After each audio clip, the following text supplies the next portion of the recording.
Like everybody else, ladies and gentlemen, we were waiting to see if Judge made history, but we'll have to see if he does it while we're on the air. But in the meantime, we're going to speak all the latest happenings here in the world of Major League Baseball, some NFL. We'll get into those Jets, those Giants. The Yankees clinched a playoff spot since we last went on the air. The Mets clinched a playoff spot since we last went on the air.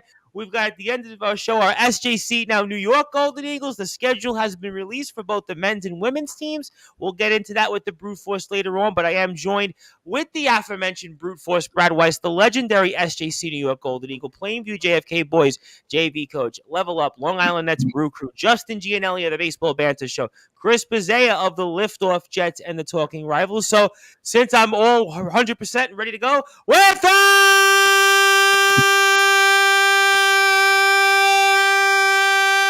further ado here on the Sports Report,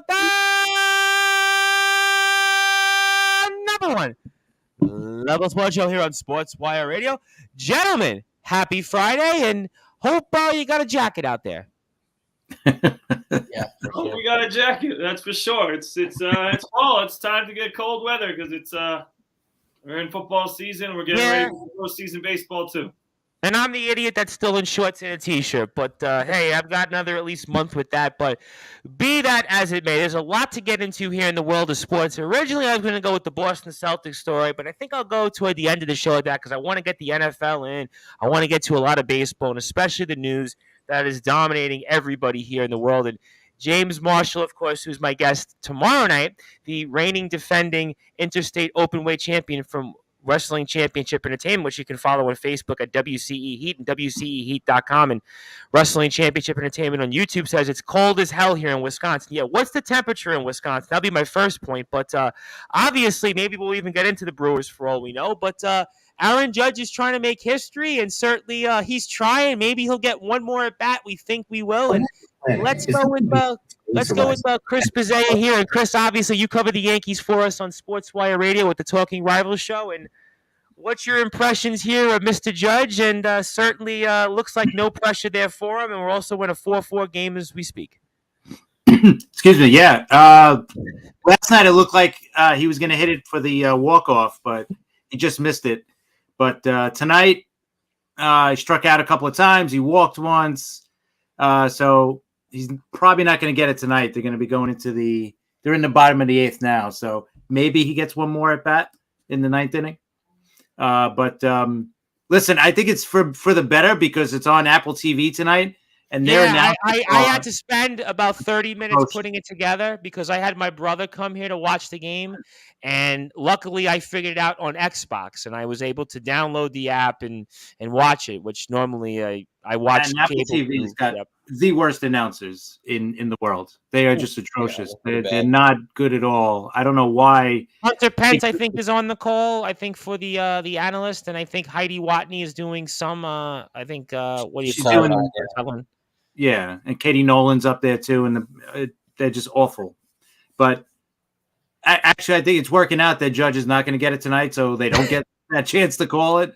It would have been nice to get it either last night, or the night before, but whatever. It doesn't matter. I mean, hopefully he'll get it tomorrow, get it over with. This way we could kind of move on from it and concentrate more on Pujols getting his 700th, which would be awesome. Well, I think that's going to be a little bit of a tougher lift here. And let me get to a bunch of comments here as we go here before I get to Justin and the Brute Force here. James Marshall wants to remind me here, currently 49 degrees. Wow, 40. I think we're in New York. We're about 55. So we're going to be going to that level here. Ask me in about 5 hours how I feel about that. My very dear friend, Mr. Anthony Finkel, who came to the friendly confines of the North Shore of Staten Island last night at Duffy, says, "What's up, fellas?" Checking in from the car, about to light up a fill in the blank. You can kind of figure out what that might be. Here's to a good show. Thank you, Anthony Finkel. Hopefully you are warm. And Nathan Holloway says, Judge Homer to end the game. Maybe so. We'll certainly find out. We're going to be here for a while. So let's figure that all out. But Justin, good to be with you here. Also, Joey Bostrom is tuned in, who I thought wasn't going to be here, but says, hey, guys, took a personal day today. Wasn't feeling great today. I'm glad I got to tune. I'm glad to have you, Joey. I know it's tough times out there with different reasons, but I'm glad you're here with me, and we'll do the best to make you feel better. But, Justin, Aaron Judge, certainly it's the topic of the world. At this point, everybody's got a cell phone out there. Everybody's trying to get a ticket, and your impressions, because I know you covered it a little bit for us on the Baseball Banter Show, which I will play. I know you said kind of not to play it, but I'll play it anyway because I need stuff to fill the air for before I go live tomorrow night with the aforementioned James Marshall. But what do you make of this whole chase here with Mr. Judge? Well, first off, the episode I sent you, there's actually other baseball talk in there, so that one's Oh, good okay, to play. great. It's just the other one that I didn't send you that probably I'm not gonna upload. Fair enough. But as for this chase, now we're on night 3 of this, and first couple of days it looked like he was getting pitched around a little bit more. Today, Rich Hill certainly went after him and got him with 2 strikeouts, as well as a fly ball, and then obviously he had that single on his last at bat. I do wonder if it's starting to weigh on him and he's pressing. His entire family's in attendance. You had the Maris family. The Maris family, yep, I saw that. You just wonder if he's pressing at this point. And, I wouldn't have said that the first night because he did have a couple of doubles where he laced down the left field line. But last night wasn't a great night. And tonight, he's been okay. And man, I got to give a bad job to Fox. I mean, they really fooled you with the camera angle, thinking it was like halfway up Monument Park, up that netting on Monument Park. So, I just wonder if he's pressing right now because obviously there's a lot of pressure to hit the 61st home run and what it would mean to tie the Yankee record, tie the American League record, and the games are starting to dwindle down now. Yep, certainly for sure. All important points here. And I want to come to the brute force, Brad Weiss. And I want to ask you, obviously, because you've been a coach, you've been an athlete, so you can, in a way, I mean, nobody can understand Judge's pressure, but I was thinking about Anthony Finkel, who was asking me, he goes, do you think that Judge goes through pressure? And what do you think his day is like? So I'll ask you the brute force, because obviously you've been a successful athlete. You're coaching now. You played with some guys who, like I said, I know 1,000 points is not 60-plus home runs, but still 1,000 points in college basketball is something. Obviously, again, Andy Laurent, Fernando Vasquez, and Frank Basile, most notably, I think Isaiah Moore. Talk to me then about what he's going through, Mr. Judge. And is that a factor, you think? I mean, again, like I said, you've played with athletes that have scored 1,000 points and such, and you've been a decent player as well at a high level. I mean, do you think that Judge is kind of thinking about this pressure, or what do you think? It could be a little bit of a mental thing, but I do think that Aaron Judge is taking it the right way right now. I think that, to be quite honest with you, he's not getting a lot of good pitches to hit, and that's why he's not hitting the home runs. The first at bat he had, where they threw it outside and he was swinging, you could tell he was clearly. Yesterday he got walked 3 times. The night before he was walked a couple times. Yeah, so he's not getting a lot of pitches to hit. And, when he is getting anything remotely close to the zone, obviously maybe he is pressing a little bit to find that baseball that he's going to hit out. But ultimately, I don't think he's feeling the pressure as much. I think he's still taking good swings, good at-bats. I know today he hasn't gone his way, but ultimately it's baseball, and you're going to have your tough nights. And, you tip your cap to Rich Hill a little bit for doing a good job. But ultimately, listen, it is a little bit of a thing where you see the whole entire crowd is standing and the iPhones are up, and some people are probably distracting them with flashlights. You could put out all the things that potentially could be happening. But like I said, I think Judge is taking it the right way. I don't really see him pressing. I think he's just taking good at bats and taking winning at bats because he's a team player. And he's not thinking about the number really. He's just trying to get on base and help the Yankees win games. Ultimately, because I think he, even though of course he wants to get the number, he cares more about how the Yankees perform in the playoffs than his own number. We're getting 61 home runs. So I think that's his goal. And listening to him in press conferences, I like the way he approaches it. He doesn't talk about it too much. He talks about the team. He talks about what they need to do the next day. He's not worried about the number. And I do think it will come. He just needs a better pitch to hit right now. And I guess he's not getting as many as he should. Now, I have to ask before I get to Joey Bostrom. Now, you told us before we were on the air that your sister is also at the game. Now, did she bring a flashlight? Did she bring certain things to kind of capture the chase? I mean, do you have any inside information from your sister? I don't have any inside information, but I know she's one of them with the camera. I'll tell you that. So All right. she's with Duly the camera. noted. But Where is she sitting? In a In spot left where she can field. catch one of the home run balls, or no? in left field. So Oh, okay. She is in a Oh, spot. put the camera down, and that ball could be worth a lot of money. Exactly. Listen, I told her you got to get it. If it comes, you got to get it. So Exactly. ultimately, there is a part of me that totally 100% agrees with Chris Pizzea in the fact that this Apple TV thing is a tragic embarrassment to society and baseball. The fact that this. Oh, listen, even Amazon Prime Video with the Thursday night game, and I mean all these. That's not horrible. I actually like it. I don't think they're horrible. I think Amazon Prime is actually respectable. I think that they're. This is not. Listen, this is national sports. We'll get into the NFL. I got a lot to say on the Pittsburgh Steelers. We can talk about streaming too. I have arguments. We'll get into all of that here. I do want to point out one more thing before I get to Finkel and Bostrom, because it came to me, the brute force. I mean, what did you do to your sister to not warrant you there as well?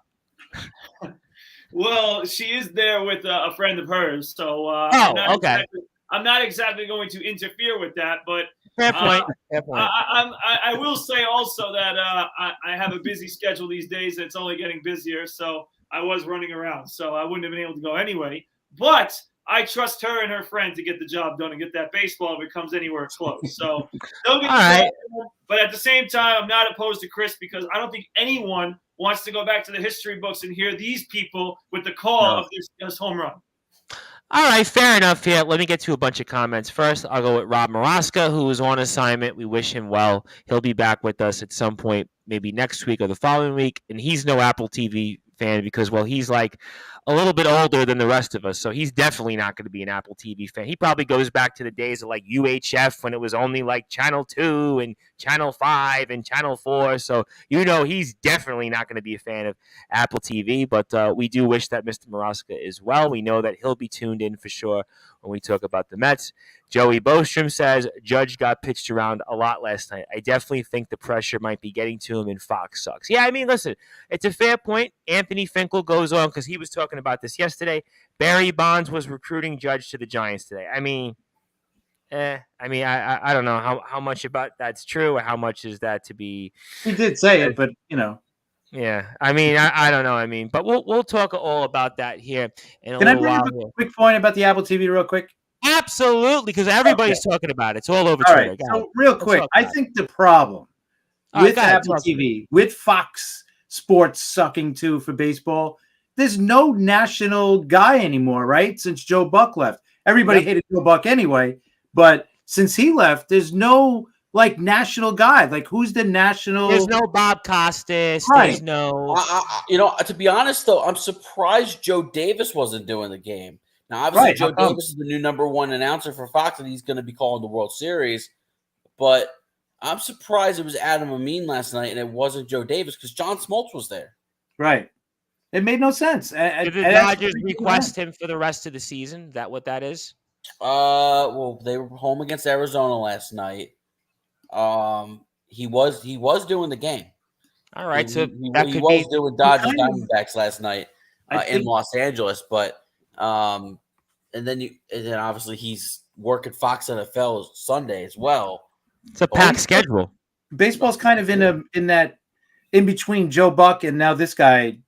They're in between that moment where not everybody knows him yet. Everybody remembers Joe Buck, and now that Joe Buck is gone, it's kind of like who's that voice that we want to hear every time a big game is on. Not that Joe Buck was a guy that we wanted to hear, but it was a voice that we knew we were going to hear. Yeah, I mean, baseball, if you think about some of the guys, whether it's through cable or whether it's through over-the-air television, you think about certainly Bob Costas, Joe Buck's father, certainly Buck himself. You want to throw in there for a time John Miller over at ESPN.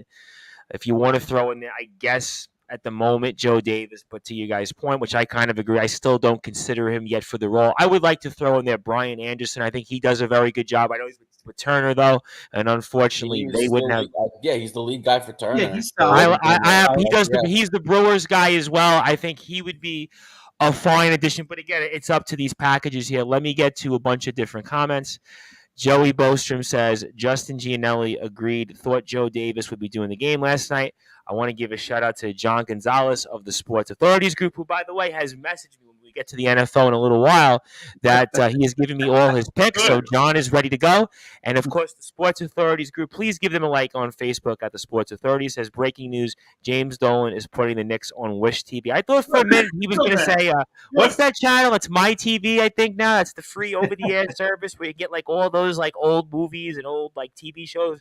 I thought at first that was what Mr. Gonzalez was going to say, but which by the way, speaking of that, quick thought. I saw something earlier today or yesterday that MSG Plus is being rebranded.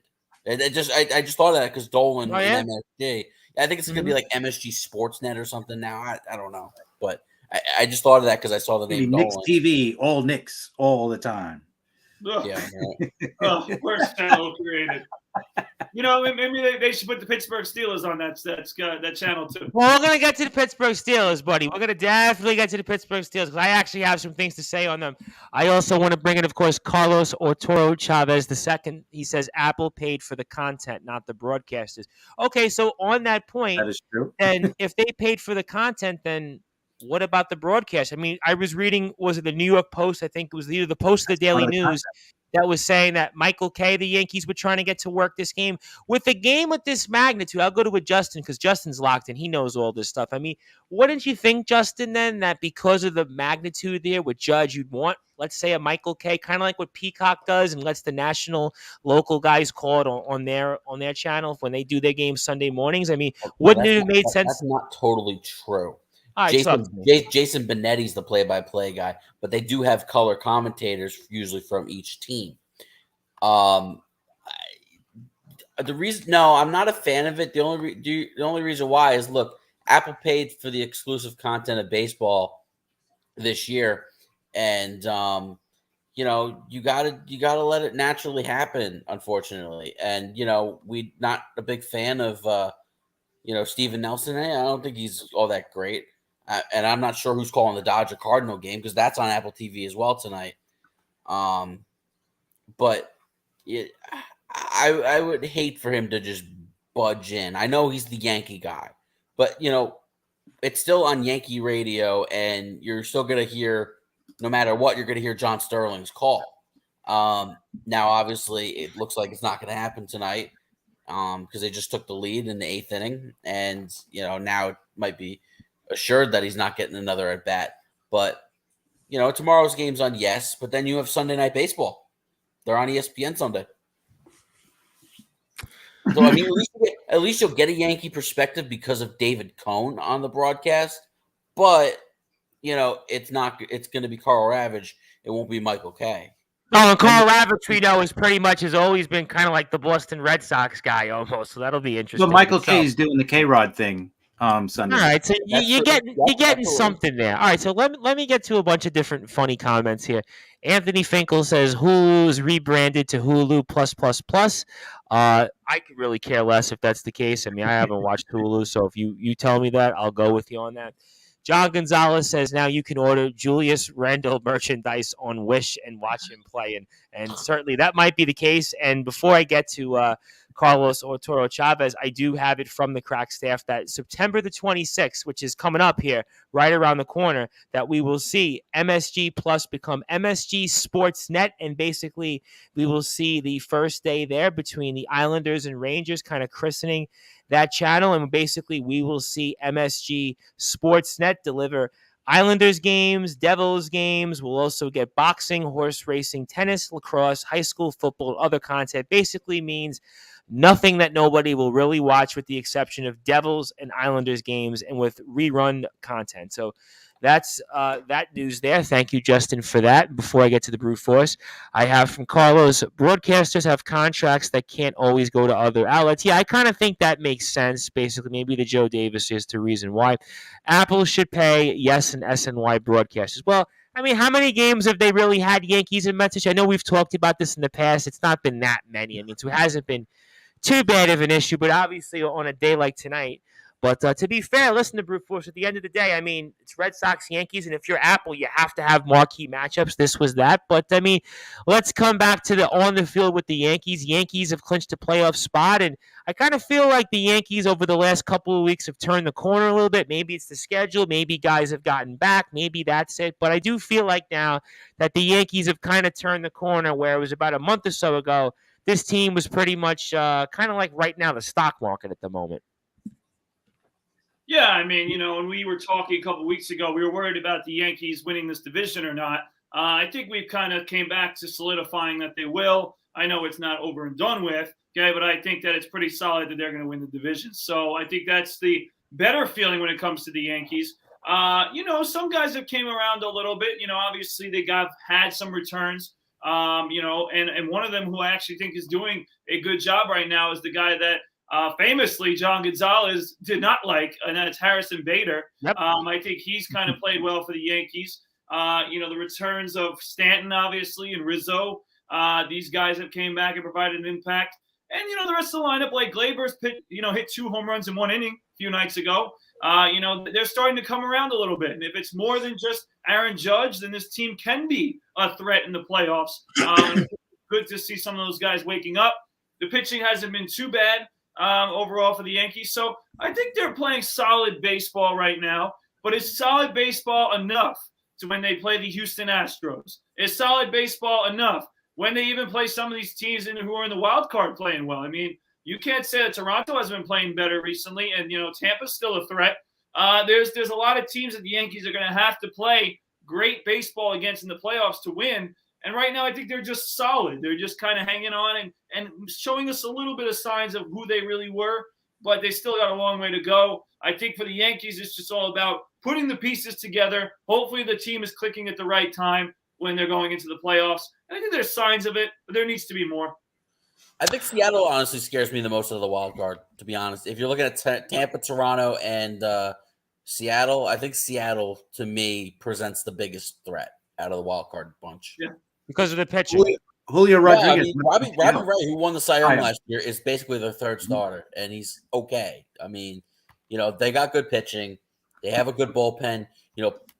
Former Met Paul Sewald has been pretty solid out of the back end of the bullpen, pitching late in games. They have a good core. Now, unfortunately, today they put Julio Rodriguez on the IL, so we'll see what that does. That's going to pretty much knock him out for the rest of the regular season. It's a neck issue too, so it was a neck issue, right? Neck or back? I don't remember, but either one, that's troubling. So yeah, right. Either way, that's not exactly what you want. So, but Seattle still poses the biggest threat out of the wild card. But obviously, it's clear and above. Houston and the Yankees are the 2 top teams. And let me get to a few comments here. Rob Maraska says Mets scored. Mets are in Oakland as we speak. We'll definitely get into RBI pop fly single. That's what we need. John Gonzalez says, I heard you won the Steelers. We're going to go to NFL in about 20, 25 minutes. So we're going to run through all the games. We'll get into all that here. So we're going to go run the gauntlet through all that. So I'm looking forward to that. So hang on tight, John, for that. John also wants to say, hold on. I never said I dislike Bader. I just didn't agree trading Montgomery for him. That's fair. Paul Sewald was a horrible New York Met. Very bad. He was not good. He was definitely not good as a New York Met. Not good, but you know what? They got a good coaching staff out there in Seattle, and their pitching instructors have done a wonderful job, resurrecting certain guys, and Paul Sewald is case in point, pitching much better this year. It just sometimes it just doesn't work out in a situation, and for Paul Sewald, things didn't work out. He was not very good here, but I'm happy for him. He's doing good out there. So. And just to update everybody, so everybody, I'm sure they might be aware of it, though. The Phillies lead the Braves 9-1 right now. Yep. Well, it looks like the Brute Force is going to be singing that confidence tune in a second because the Phillies are actually helping the Mets, but it also go against the Brute Force's point that the Phillies would struggle since Bryce Harper's come back because the Phillies have kind of maintained their hold here when it comes to the last wild card spot. Well, we'll get into all the Mets in a few minutes here, but I do want to come back to Chris because obviously I've listened to the Talking Rivals show, and of course you can follow the Talking Rivals on Twitter at the Talking Rivals, also YouTube and the website, and Patrick and Chris do a very, very good job. Obviously, Chris gives us the Yankees perspective. Patrick gives us the Red Sox perspective. But I do feel like in a lot of ways, Chris, that I know the schedule's been a little more favorable to the Yankees. We see teams like the Pirates and such. Even this Red Sox team is nowhere near the team we thought at the beginning of the season. But I do kind of feel like that the Yankees have solidified themselves, and I do kind of feel like that this team's turned the corner a bit. Am I being extremely optimistic, or what's your take? No, I think you are. I think they've kind of turned it on because right now they're starting to get healthy. Like you mentioned, Stanton came back, Rizzo came back. They finally got Beta to show up, and he's been really good since he's only been back a few games, but he made an impact right away, and hopefully that continues. But I think these next, or the last, 10, 12 games it's going to be, they got to figure out the bullpen now, because you got Efris coming back and you got Zach Britton coming back. They activated them. They got to see if they could get back on track to be okay for the postseason, because Britton hasn't pitched since last, August or July? Yep. So it's been over a year. Is this going to be enough time for him to show, that he's going to be ready for the postseason? Because it's so late in the year. And yeah. what do the Yankees have left at this point? Like 11, 12 games? It's 10 games after tonight. No, actually, I 12 after tonight. I'm sorry. And how do you get him into enough games? You're not going to want to pitch him back right away. Right. Was he going to pitch 3 games, maybe 4 at the most? Max. I mean, he hasn't been activated yet, right? Yes, he was activated. Oh, okay. So 10 games left. Max 4 games. Because you're going to want to give him rest, and that's not enough. That's not enough to really define his role in this team's bullpen. Because what are you going to do? Go into the postseason with an unknown? I know he's got a track record for his career where he was a dominant closer at one point, but you can't go off the fact that he's missed basically the last year plus, and treat him as an unknown. Yeah, I totally agree. I'm hoping Efris at least comes back. That would be great. That's another arm. Castro, the former Met, I think he's coming back as well. So I think these last 10 games, 12 games are going to be about, saying, okay, who's going to be okay? I mean, they were mentioning Benintendi might be back for the playoffs. So we'll see about that. Chapman came back. Not that anybody wanted him to come back, but he returned. So. But you know what though, and you and I talked about this off the air about the closing situation. Somebody's gonna have to close games for the Yankees. I agree. With the way Clay Holmes has struggled. Yeah, John could be right. Are they gonna go back to Aroldis Chapman? No. Aroldis Chapman came in yesterday and looked awful, and got pulled from the game. Chapman's not the closer. Right now Loizaga's trying to hold down a lead. So it's going to be It's going to be a revolving door over these next 10 days. Basically, an audition. I think it's going to be the postseason closer. I think it's going to be a closer by type of thing. That's a dangerous place to be in. I agree. I don't like it. Trust me. That's something I even go back to the offseason. I remember me and Patrick would talk about teams, and if there was a team that wasn't sure about their closer, it was a closer by committee. I'm like, that's the worst thing. That's telling you that you don't have a closer, right? I mean, that's basically what the Dodgers are doing right now. They just removed Craig Kimbrell out of the role. It makes no sense. He's struck, but he's been so bad. It should have been done like a month ago. And Kenley Jansen too. He's been bad for the Braves. Yeah, that's one luxury. But you know what? That's on Atlanta though for pure ignorance, because Raisel Iglesias has been very solid for them, and they've refused to move him out of the closer's role. Take Jansen out. Jansen basically is a walking disaster. And John Gonzalez says the Mets bullpen is way better than the Yankees bunch. I think what the brute force's point was going to be here was that the Mets bullpen. You know what? Yeah, for the most part, everybody in the Met bullpen over the recent stretch has done a very solid job. Even Lugo's been better. Remember, Lugo struggled for a long Lugo's time. Been better. Trevor May still scares me.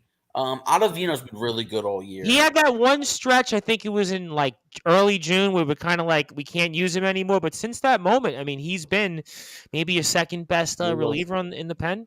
Lugo's. I'd go third because Ottavino's had a really strong season. And then obviously that was my point. Actually, was Ottavino, other than the stretch in June, he's probably been the second best reliever. Yeah, he's been he's been our most trusted non-Diaz weapon this year. Yep. Right. So And then I was just going to add in, I mean, you got Trevor Sure. Williams pitching well out of the bullpen. I mean, you can't understate that. And I think I keep bringing this guy up, and every time I hear his name, he's doing well. And I think he could be one of these guys that you just might hear his name potentially get in this conversation in the last couple of games. Joey Lucchese. Yeah, you know what? I think that name He's came got up some on strong Sportswire numbers a few down times. in Yep. rehab. very strong numbers in the minors. I know it's the minors, okay, but I will say, I mean, to have a guy like that in your bullpen in the postseason potentially, let's see what he could do maybe down the stretch, could potentially be a nice piece. Absolutely, and you know, without the real trust of Joely Rodriguez, although Rodriguez has his moments at times, you don't trust Joely Rodriguez. The biggest shame of everything with Lucchese was he was pitching so well over like his last 4 or 5 starts before he went down with the Tommy John surgery last year. So it seemed like he was starting to come to his own. Jeremy Hefner was working with him, and Jeremy Hefner's done a good job with the staff too. You can't understate that. I mean, the Mets obviously clearly have the talent in the rotation, but when it comes to the bullpen really hasn't been as much of a liability as we thought it would be. Absolutely, no question about it. I want to update everybody that is with us here live on different channels such as Twitter, Facebook, YouTube. And there was a comment on YouTube, but I won't even acknowledge that comment because I know who that individual is. But Yankees have won. They have now 92 wins. Yankees have turned the corner. I think it's 9 of the last 11 now that they have. Another victory here over the Red Sox. And Yankees will play tomorrow at the stadium, Sunday Night Baseball. Then they'll have a series with the Orioles. Then I believe the Blue Jays, Orioles, and then a 4-game series with Texas, which includes, I believe, a split day-night doubleheader on Tuesday of next week in Texas. So the Yankees schedule again as follows: 3 in Toronto. I believe we'll have 3 against the Orioles and then 4 against the Rangers. So there will be some more opportunities for Aaron Judge. We'll see about all of that here. Also, Joey Bostrom chimes in and says, the Yankees win. What's that? Pujols is currently up right now.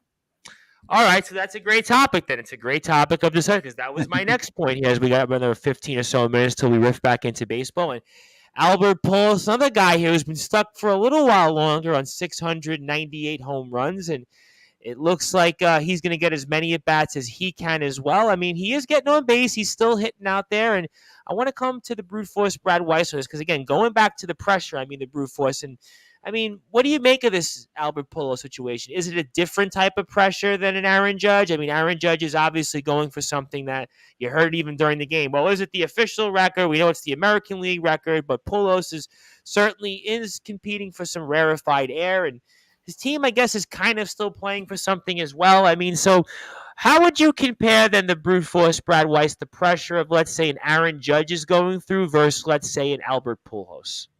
I think they're very similar. Okay, tell me why.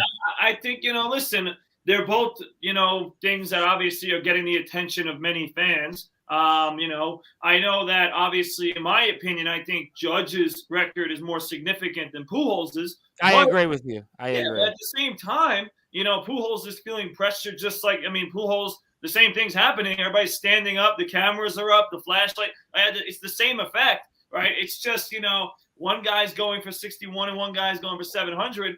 The one big difference, obviously, is one guy's got a long career ahead. All right, and he might do it again, to be quite honest with you. And Albert Pujols has only got a few games left in his career for the postseason, obviously, but he has to get it done before the regular season ends. So I would say the pressure's similar, but for Pujols, it's a similar thing like with Judge. I think he understands that the Cardinals, need to win games. The key is the postseason. I think Albert Pujols personally, besides obviously wanting to get the record, also would like a championship in his last year in St. Louis. I think that's something that's on his mind as well. So the pressures are very similar, but I do say that with Pujols, I think it's a little bit, less of a pressure in a way just because of the fact that it's 700, but I think the goal, just like it is with the Yankees in a very similar way, is just playoffs, right? How are we going to do in the playoffs, and how is he going to make an impact in the playoffs? And also, it's different too because Pujols has been playing almost every day, but he doesn't bat first in the lineup. He doesn't get as many at-bats as Judge. No. That also plays an impact on it as well. No question about it. And Pujols was 1 for 4 yesterday. And thank you, Justin, for the update as Pujols strikes out. And John Gonzalez also wants to congratulate Chris because Judge didn't hit a home run on Apple Plus. So that is certainly, I guess, congratulations. Also, I wanted to also wish your wife a belated happy birthday on the air because I saw that was on Thank you. Facebook. So I want to make sure that your better half has a happy birthday, a great day, and certainly hope that you'll have another great day ahead as well. But and John Gonzalez also says it's the 3 Yankees: Ruth, Marison, Judge, and the 3 Juicers: McGuire, Sosa, and Bonds. The 60 home run club. Yep, that is certainly. You might want to say that's the case. And interesting of note, Sosa, I believe, is the only one of the 6 that has hit 60 home runs 3 different times. I mean, so that's pretty unique in itself there. I mean, Sosa, I think he was, 98, I want to say, 2000, 2001, or some combination of that. Yeah, the year Bonds hit 73, Sosa hit 64. Yeah, Sosa, listen, he had a run, I want to say, for 5 or 6 years. That was just, it might have been the most impressive of any run because I think he averaged like 50 plus home runs, 140 plus runs batted in. I mean, I know Bonds. I remember McGuire hit 70 home runs in 1998. Sosa won MVP. Well, I think Sosa's team went to the postseason, if I recall correctly, and the overall player, Sosa, was definitely a little bit better. But Justin, let's talk about Albert Pujols here for a few minutes. As John Gonzalez says, Sosa got roids from A-Rod's dealer. Yeah, that reminds me of the whole thing with the Mitchell report there in the book. But yeah, for a second, let's come back to Albert Pujols. Obviously, Pujols there is 2 home runs shy, and Justin, he's going to be real close. I mean, I got a feeling that Pujols is going to need every single game and every single at bat to get to 700. What's your thoughts? He might. I mean, the fortunate thing is he's got 3 left-handers due up this weekend for the Dodgers pitching. And, the Dodgers do have a lot of lefties, and that's where he's been getting a lot of his at-bats. I know he's starting to play a little bit more because of chasing down 700, but the Cardinals' offense as a whole has been really bad right now, really bad of late, and I think that might be weighing on Albert a little bit more because – they're having trouble scoring runs. Paul Goldschmidt started to slow down a little bit. Nolan Arenado has not been great in September. So I think he's feeling the pressure because the team is not playing great, right? They're 5-5 in their last 10, yet they're coasting pretty much. Yeah, they're coasting because the Brewers have not put any pressure on them. And and the offense is just not generating a lot of runs, and I think that does weigh a lot on Albert. And I didn't look at the order, but judging by because I put his at bat on, I think he's batting second tonight. So he's been batting. He doesn't really bat lower in the order. He bats either 4 or 5 most nights, but tonight he's batting second. So he's going to try to. They're going to try to get him as many at bats as possible. At this point, I gotta say we'll see.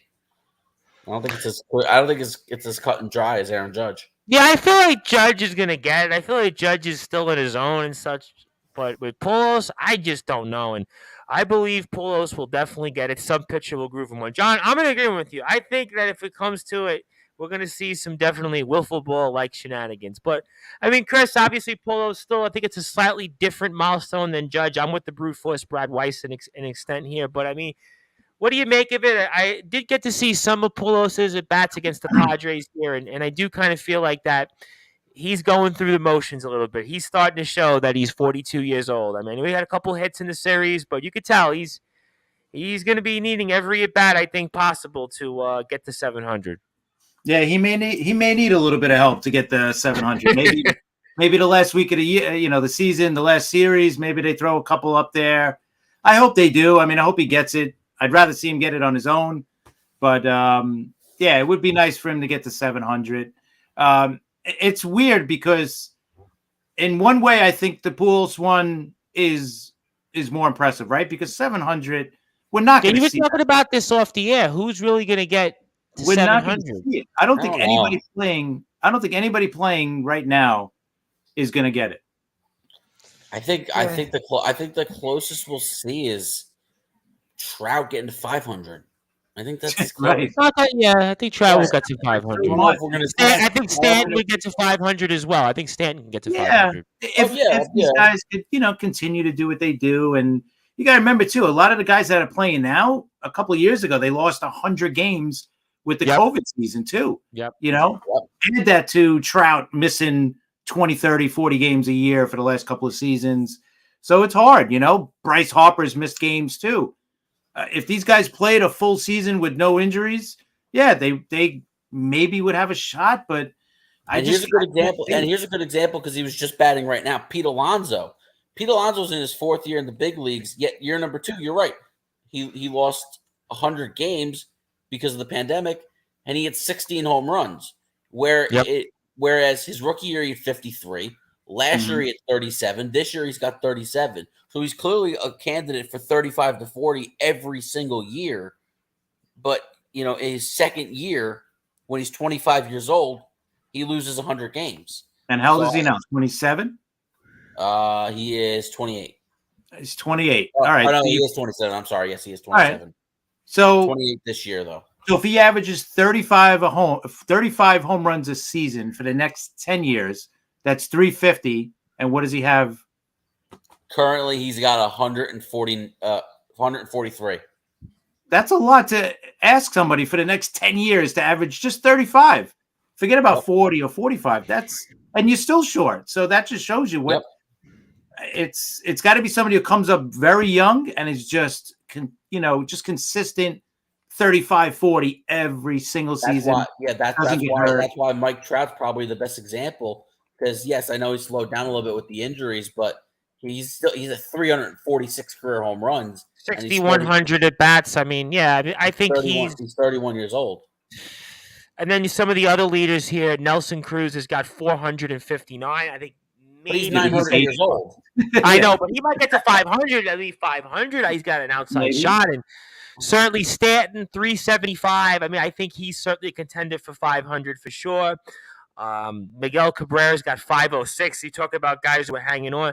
Goldschmidt's got 315. He's 34. Arenado's 31 with 298.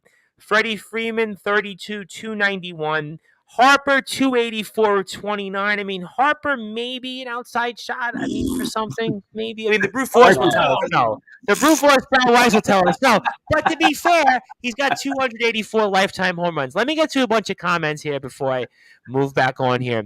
Pulos will get it with about 4 games left. All right, we'll see about that.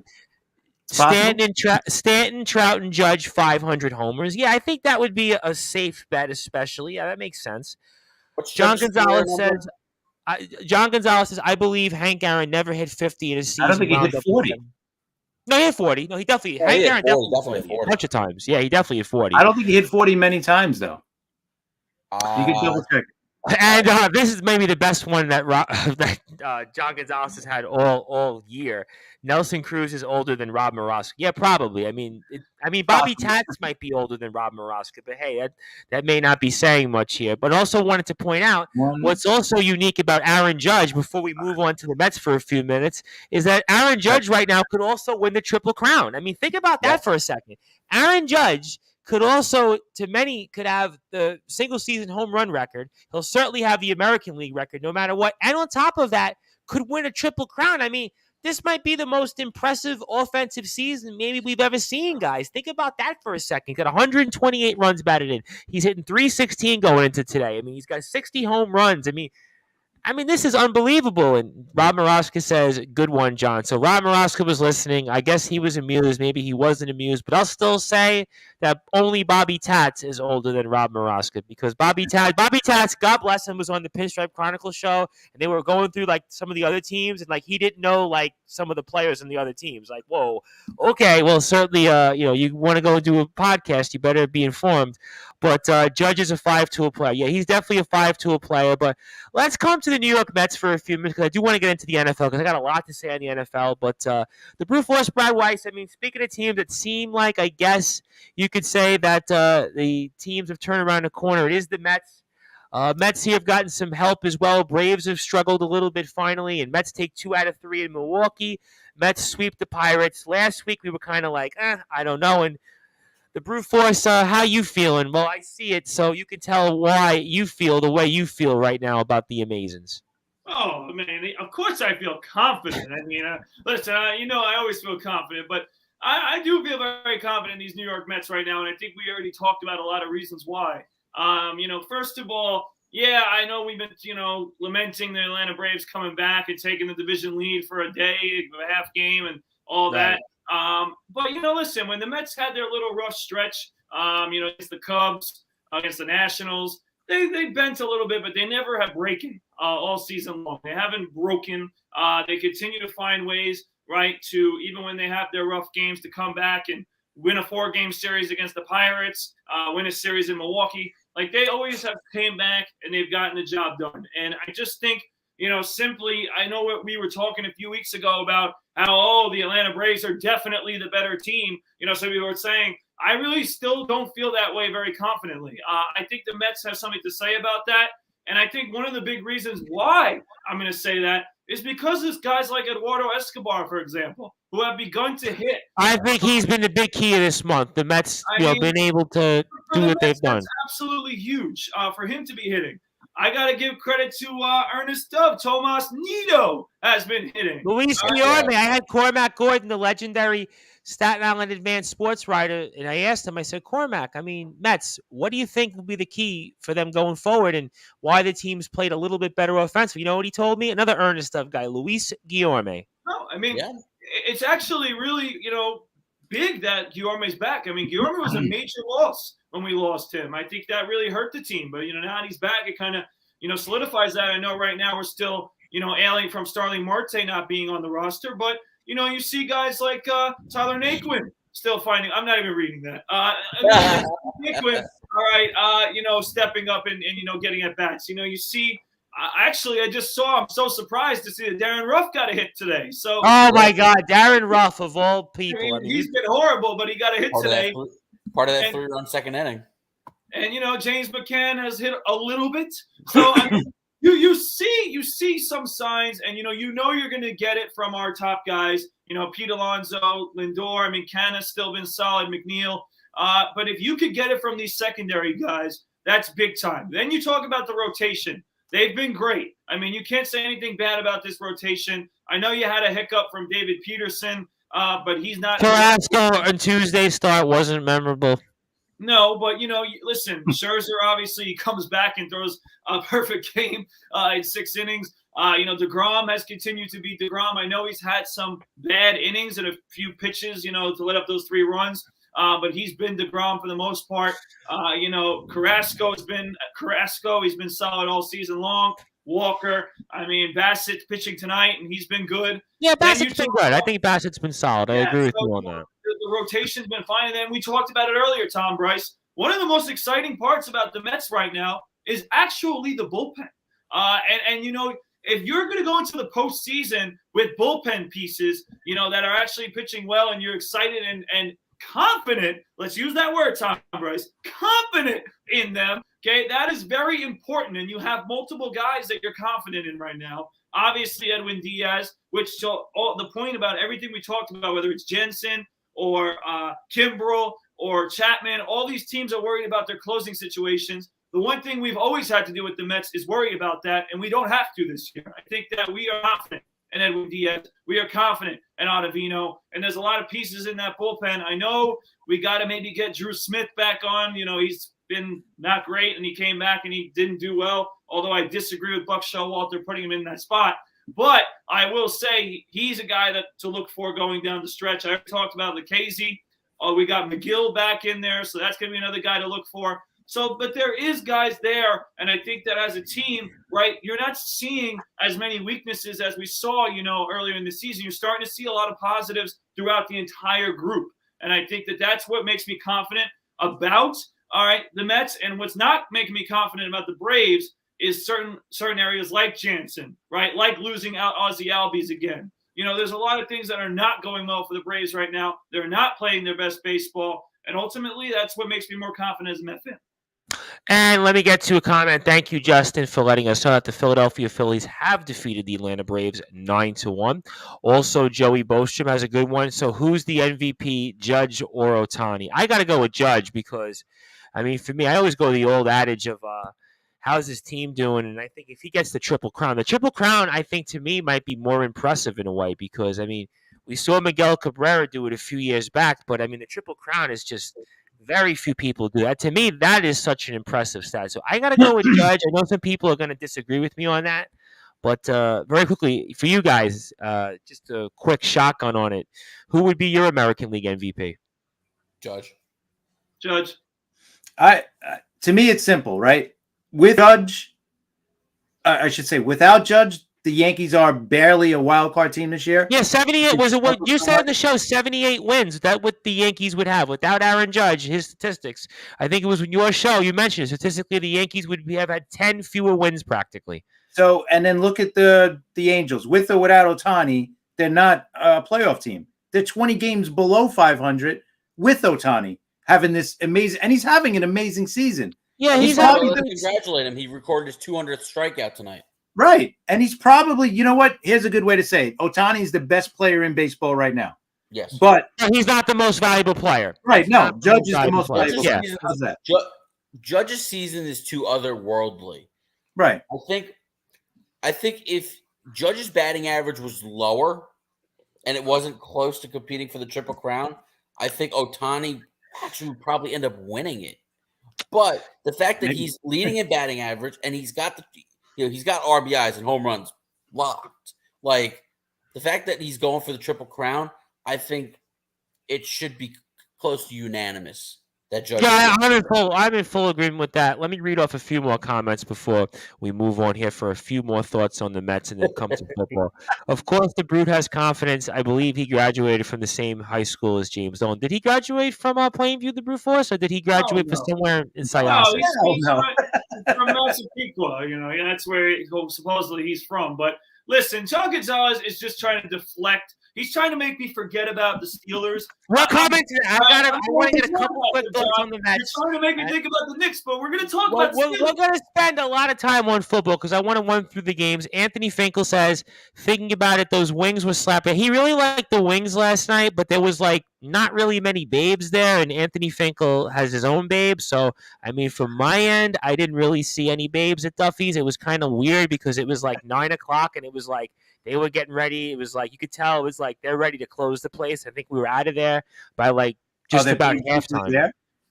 There was not a great crowd last night. It was you for the Thursday night game, they were maybe half empty because it was cold last night. Very few people were sitting outside. In the game too, to be honest. Yeah, it wasn't a great game. Wasn't a great night. The week before it was packed there, but last night was not good at all. John Gonzalez, I'm with you. Judges had a once-in-a-lifetime season. Rob Maraska said Keith Hernandez missed a curb while walking and tore a tendon. His shoulder is out for the SNY for the rest of the season. Really? Surgery next week. So, I guess they must have said it on the broadcast, and I didn't hear it because I have the volume off while we're on. Well, I guess Keith didn't want to work some of those games. Was that John Gonzalez was talking about that? So maybe that's John Gonzalez's point there. But he said Goldschmidt in the National League, but I believe yeah, I kind of agree. I think Goldschmidt had the more impressive season, but I certainly think that Alonso will get a lot of votes. I definitely think that that's pretty fair. Austin Riley's also come on strong in the second half. I think he'll get some votes as well. So those are some fair points. I mean, if you want to throw it out there because of the home runs, maybe Kyle Schwarber gets a few votes out there. I mean, I don't really think his season's impressive other than that, but those are some fair points. So let's spend a couple of more thoughts on the Mets because I really want to get into football. I'm excited for football tonight. So for you, Chris, anything on the Mets you want to add? But maybe I'll give Justin one more thought on the Mets, and then we'll move on to football because I want to pick some games. I'm excited about that. No, I think the Mets are looking good, man. I mean, going into the playoffs, I was thinking about this earlier. It wouldn't be the worst thing in the world. Let's say worst case scenario, the Mets don't win the division, right? And they have to play a wild card round. It's not the worst thing in the world for them to do that. At least to me, it's not. Because they're going to go to the wild card. They're going to win the 2 games and take care of whoever they beat. It doesn't matter who they beat. But then when they play, I think with that, they could kind of set up how was I working this out?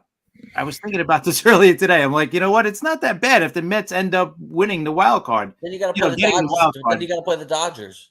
Yeah, I mean, but that's not the end of the world either. Oh, here's the reason why. Wouldn't you rather, if you're going to play the Dodgers, wouldn't you rather play them in a 5-game series than a 7-game series? No, I'd rather have them in a 7. I'm with you, Justin. I would rather go to the championship series. Now you got to beat them 4 times. In the 5-game series, you only got to beat them 3.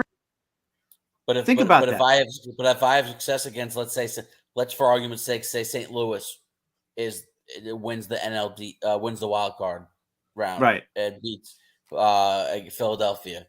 Let's say St. Louis wins. I have more confidence that they're going to win 3-1, and I'm going to have some off time, and I can set my rotation up for the NLCS.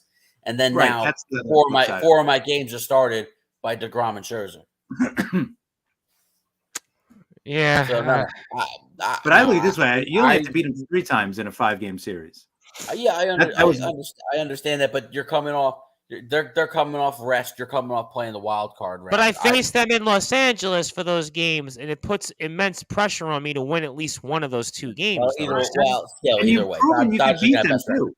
No matter what, I agree, but 7 games is a little bit of a difference, though. I think it's a difference. But you have beaten the Dodgers. It's not like they've the Mets have hung in there. What have we won? 4 out of 7 against them this year? I think what? Yes, that's right. So it's not like it's not like the Dodgers against the Padres, right? It's not like so. Yeah, right. That's the way I look at it. Listen, the Mets have come too far this year to not win the division. I get it. Atlanta's hot on their tail for most of the season. Now they've lost 3 in a row. It looks like they're starting to cool off a little bit. Finally, it took them like 5 months. So we had that one stretch they had a losing streak. Other than that, they don't lose. And look, the Mets are up 3-0 right now. So I mean, things are looking good. Chris Bassett's pitching well. You know, you get this first game of the series against Oakland, all of a sudden you're up 2.5 games, and you're up 2 games in the loss column. You know, they're at 58 losses. The Mets currently at 56. I mean, that's all the more important. I mean, the Braves still have a game. The Braves had a game in hand yesterday. That was a big loss last night. That was big for us. So I just, I want the division. So I mean, and this team is playing well. We knock on wood, dodges a bullet with Brandon Nimmo, who's back in the lineup after the quad soreness on Wednesday. The day off obviously served him well. Jeff McNeil, I mean, you pretty much need a body cast to keep him out of the lineup. I mean, what he went through on Wednesday is like, you were just. I know. I was listening to that on the radio as I'm finishing work. I'm in the afternoon, and I'm listening to you guys on Twitter and the thread that I'm hearing on the radio, and I'm like, oh boy, there goes another one. Then thankfully, you get the update, and it's like, all right, woof. So first you had the pop fly that Eduardo Escobar ended up catching, and McNeil slides out of the way. He jams his knee in the dirt. So and then he's running. He's trying to beat out a ground ball, clearly hobbling. And then when we just talked about Drew Smith before. Drew Smith gives up the grand slam. Here's McNeil scaling the wall, jammed his finger in the chain link fence, and then falls and smack. Just like he's like a cartoon character, just got flattened. And somehow he continues to get up, and because the trainers came out and he's like, "Nope, get away from me, go away. I'm not coming out." All right, and also wanted to make a few notes here real quick before we move on. Alonso, 121 RBIs. I believe that's a few runs shy of the franchise record for runs batted in a season. Yep. And that was Mike Piazza, right, 124 and 19. Piazza and David Wright share the record. And then now he's third. Yep. And Alonso in his rookie year had 120 RBIs. So he was. I remember that.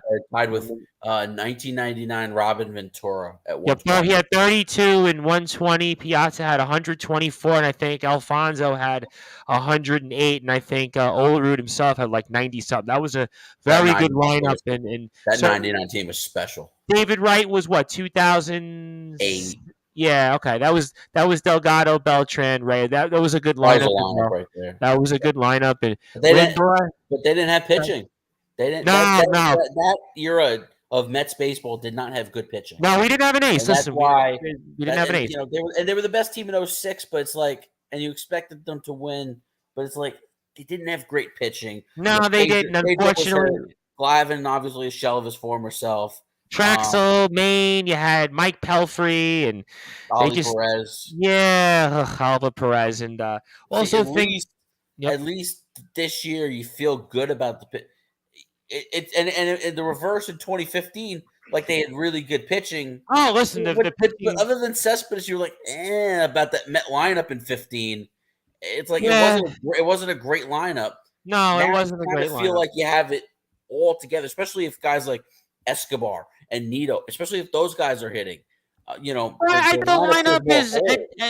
It's definitely had some struggles, but at the end of the day, it's been an okay season offensively. I mean, certainly Ken's been getting on base, and Nimmo's always been an on base guy. Marte had an all-star season, and certainly Nito's heated up, and McNeil again, and Lindor's had 99 RBIs. Escobar's gotten hot, and Guillorme's good when he's in there. So a lot of great things here. And we are on Sportswire Radio, and I want to give a few comments in here before we get to our plugs. Rob Maraska says winning the division is important. John Gonzalez says 2 reasons Mets can beat the Dodgers, Scherzer, and DeGrom. We'll certainly find out. And if you do like what you hear from us on Sportswire Radio, you can always check us out 24 hours a day, 7 days a week, 365 days a year on sportnarium.com/player. If you like what you hear from us on Facebook, give us a like anytime on Sportswire Radio. Also, YouTube, if you like to watch the shows, they're on YouTube as well. We're getting close to 100 subscribers, so I really don't promote the YouTube, but we are getting 1 or 2 subscribers here and there, so I appreciate that as well. I want to thank our friends over at Wrestling Championship Entertainment who've put our ads in their subverts for their page as well, GT Ministries. Also want to thank them for promoting the YouTube page. Also, we are on t-shirt.com as well, so if you want to buy a shirt for Sportswire Radio, you want to support us, you want to put some money into our coffers so we can go do more things, that's great too as well. Also, again, I'm on Instagram, Twitter, like the rest of these guys here. Justin's the host of the Baseball Banter Show. Chris is with the Liftoff Jets, which you'll hear tomorrow. Talking Rivals, the Brute Force Brad Weiss. He wears like 18 different hats.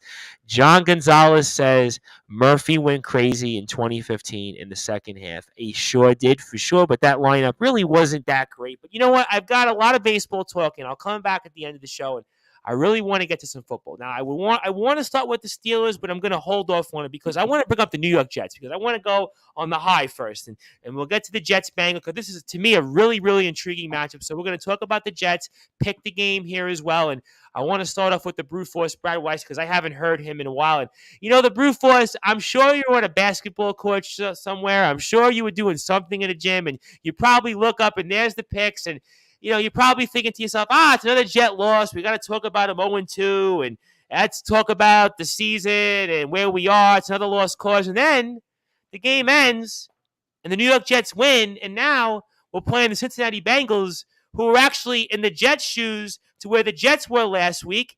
And, you've got a lot to say, I'm sure, on this. Bengals, Jets as well. And, the Brute Force, sing the confidence praises for us here, which I'm sure you're going to be singing. Well, I'm going to keep myself a little bit constrained, only because I'm not going to go crazy with the Jets like I do the Mets. But I will say it was a good win for the Jets last week. I'm a little bit disappointed in myself just because I had my big upset alert ready for the Jets last week, and I just decided not to. But ultimately, they did win. They did get a little bit of luck as well in that performance. Obviously the onside kick, their special teams obviously had a great game with the Jets. But, ultimately, listen, we talked about it last week. We needed Joe Flacco to show up and make plays. And ultimately he did. He made enough plays for us to win the game. Obviously, Garrett Wilson was unbelievable in this game. I tried to pick him up in fantasy. I couldn't. But ultimately, listen, there was a lot of good things. The defense, of course, play solidly. I know the Browns had success, but ultimately, listen, the Jets did what they had to do. Now, when it comes to this week, Tom, you want me to pick the game? Yes, because I got to go through all the games. So that's why I'm gonna do 2 birds with 1 stone. When it comes to this week, Tom, Bryce, as much as it hurts me because there's a part of me that wants to pick the Jets, I got to pick the Bengals. I know I know that they're playing as poorly as poor can get, especially. I mean, isn't the AFC champion 0-2 right now? I mean, this was a team that nobody saw. They lost to two teams, and trust me, I picked them both weeks, and they lost to two teams I absolutely hate talking about here on the show: the Steelers and the Cowboys. All right, they lost to two damn teams, all right, that I hate talking about. So I definitely don't want to have to pick them. But the issue is just I cannot see this team starting 0-3. I just can't see it. And that's what's kind of holding me up, all right, to pick the Cincinnati Bengals once again. But at the same time, listen, there's obviously major concern with the Bengals, starting with their offensive line. They can't protect Burrow for nothing. They did go out in the offseason. They were supposed to improve that line, but they have not looked very good in the first two games. The defense for the Bengals, I mean, it's been okay. That's the best thing I could say. So they don't look like a obvious Super Bowl team like last year, but I do think they're much better than the way they're playing. They're playing into the hands of their opponents. They're playing down to the competition. And I think this will be the week, ultimately, Tom Brace, that they finally wake up. I'm not saying they're going to win big because I'm not even sure we're going to do with the spread here yet. But It's 6. 6 is the favored edge for the Bengals. 45 is the over-under. Because I can see the Bengals winning. I can see the Bengals winning, but I'm not confident enough that they're going to win by a lot. I think that it will be a close game, but I just can't see the Bengals going 0-3, and that's what's holding me up with this pick. All right, and before I get to Justin and Chris, John Gonzalez goes with the Cincinnati Bengals. And hey, you're listening, John. Uh-oh. Since someone's getting a bunch of texts, well, I can tell you, thanks to Justin Flanagan, so my voice stuff is actually on silent, so I can tell you it's not me on that, but it's not me. Oh, it's you, the Brute Force. Well, you got to put your phone on silent, then, the Brute Force. I was trying to focus, you know. Okay, well, you got to focus. I mean, I know you're like me, and a lot of people – listen, I know you're like me, the Brute Force, and a lot of people want a piece of you, good and bad, but certainly that's here nor there. And also, I want to give a shout-out later on to the Sportatorium. I listen to the show, the Brute Force, and love what those guys are doing. We'll talk about them later. But, Chris, I mean, this was really a monumental win. Jets get a rare win in September. I forgot about what that was like, and certainly one for the ages, and sort of a New York sports history kind of a rare moment recently. Giants win, the Jets win, the Mets win, the Yankees win on the same day, and you want to even throw as a bonus the Bills won on Monday, so almost you got the trifecta or more and some, and those last 36 hours or so. But talk about the Jet win from your vantage point. I know we're going to hear about it tomorrow on sportnarium.com/play with Sharman, but talk about it also and give me your thoughts on Bengals Jets and who comes away with the win. Yeah, no, it was a great win. I mean, to come back from 13 down with less than 2 minutes left, Chubb should have, taken the knee instead of scoring at the end there. But I think it's hard to stop. I mean, everybody was like, "Oh, he should have took the knee." You know what? It's hard to stop when you're, you figure in your head, "Oh, we're going to be up 2 scores with less than 2 minutes. We got the game." Only a miracle could change this, but it happens, right? So it was a great win for us. It was kind of a coming out party for Garrett Wilson. We finally get to see that after the first week. We were a little disappointed in him. But, it was a great win. And I think there's no excuse not to beat Cincinnati right now. Cincinnati is struggling. So now's the time to play them. This is perfect. So, and they're getting 6 points. The one thing that scares me is a lot of money did go on Cincy this week. That jumped the line from 4.5 to 6. That kind of scares me a little bit, but still 6 points is a lot of points. I'll take the Jets with the points, and I think they're going to win, but I'll take the Jets in the 6. And before I get to Justin, John's got a funny line, and he says Flacco turned into Joe Montana those last 2 minutes. Yeah, man, I had to break out my it helps when your offensive line gives you all that time. Yes, that too. Well, jump right into it then, Justin. I mean, obviously, Bengals 6-point favorites over the Jets. 45 is the over-under, and talk about it in from your vantage point, a rare September win for us for the New York Jets. We took flight for sure. Last week was fantastic, and who would have thought a missed extra point by Cade York was going to come back to bite the Browns in the ass? They go up 30-17. He misses the extra point. All right, and then what happened on the first drive when when a defender just completely blows coverage and Corey Davis is wide open for a 65-yard touchdown. I mean, that was the first mistake by the Browns, and that was a great, we've seen that way too many times where the Jets do finally get a receiver open and then the quarterback can't hit him. So, or it's underthrown and they catch up to him. But, I mean, everything had to go perfectly. Justin Hardy being able to save the ball from going out of bounds on the onside kick. The Jets recovering that onside kick and getting the ball back. I mean, everything just had to work out so perfectly, and it was able to.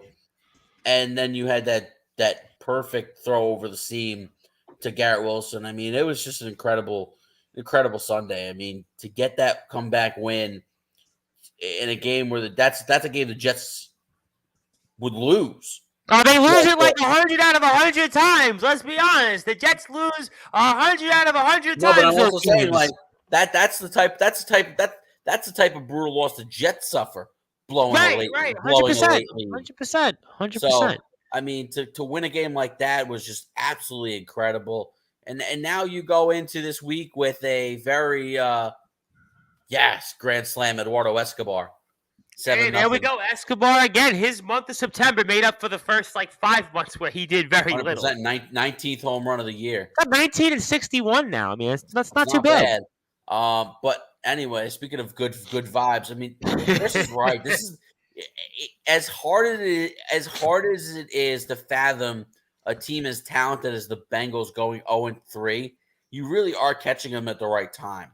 Now, I'm not 100% sure if they've announced the status of Lyle Collins. That's one of their big upgrades to their offensive line this year. And Joe Burrow has been absolutely destroyed in the pocket this year. He's been sacked, I think, 13 times already. It's going to be tough, but this has to be the Carl Lawson game. Carl Lawson, former Bengal. This has to be his game where he gets going and, he gets off the edge and the Jets get to Joe Burrow, or else Joe Burrow is going to make it look easy. Now, I am interested to see the battles at corner. You're probably going to see Sauce Gardner go up against Jamar Chase. That's going to be an incredible matchup. Obviously, DJ Reed's going to get T. Higgins. And by the way, how good has DJ Reed been so far? DJ Reed's been terrific for the Jets. And you're for the first time this year, you're going up against a team that's not so great with the run game. You went up against two really great rushing attacks to start the year. And for the most part, early on, the Jets did a really good job defensively against the Cleveland run, but you could see they were starting to get worn down late. And that's where Nick Chubb and Kareem Hunt started to do their work. But I'm just elated. And you know what? I don't have enough stones to say the Jets are going to win the game. I will, however, say the Jets are going to cover that 6 points.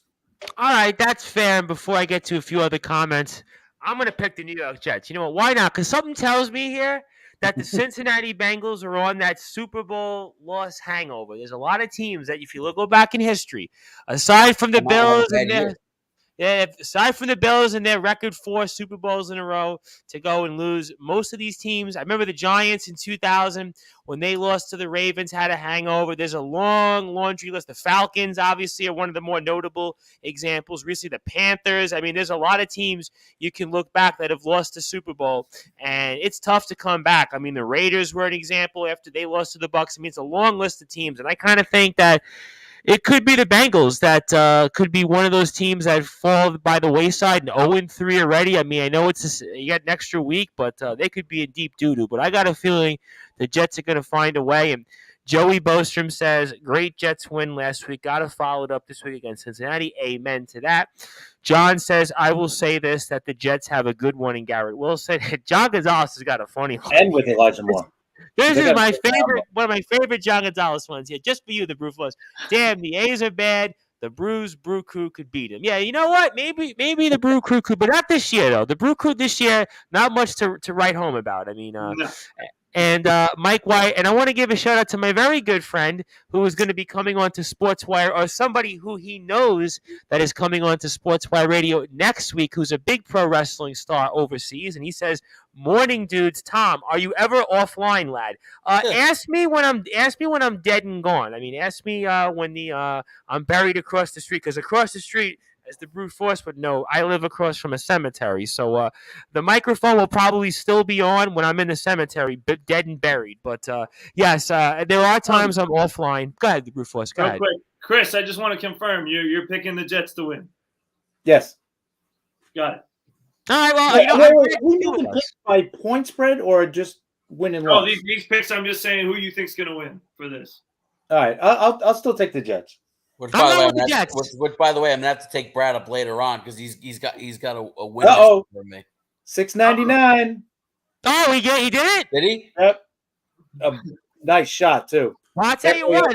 Certainly, that's the beauty of Sportswire Radio here. And by the way, my friend here, who is related to a guest that's coming on next week, says his money's on the Jets. And certainly in the UK, we know that the NFL is coming up here in a few weeks, coming to London. So he might be there. Who knows? I mean, so that's and I get a note, $6.99 for Prince Albert. By the way, the Brute Force, before I get to the next game, I do want to say, just for you, I was on earlier, and of course, this individual who I know is going to come on next week, or might know somebody's going to come on, you were kind of referenced in a way, because there's a wrestler that I use the term the brute force like. He was the brute force like, and I'll post the clip on Instagram. I'll make sure over the weekend that you'll get the clip, and he actually kind of mentioned you in a minute, not by name, but he kind of mentioned the whole thing. So we'll plug that in for you. I'm sure you'll appreciate that here for sure. So you might have a future in wrestling. And the individual who I mentioned,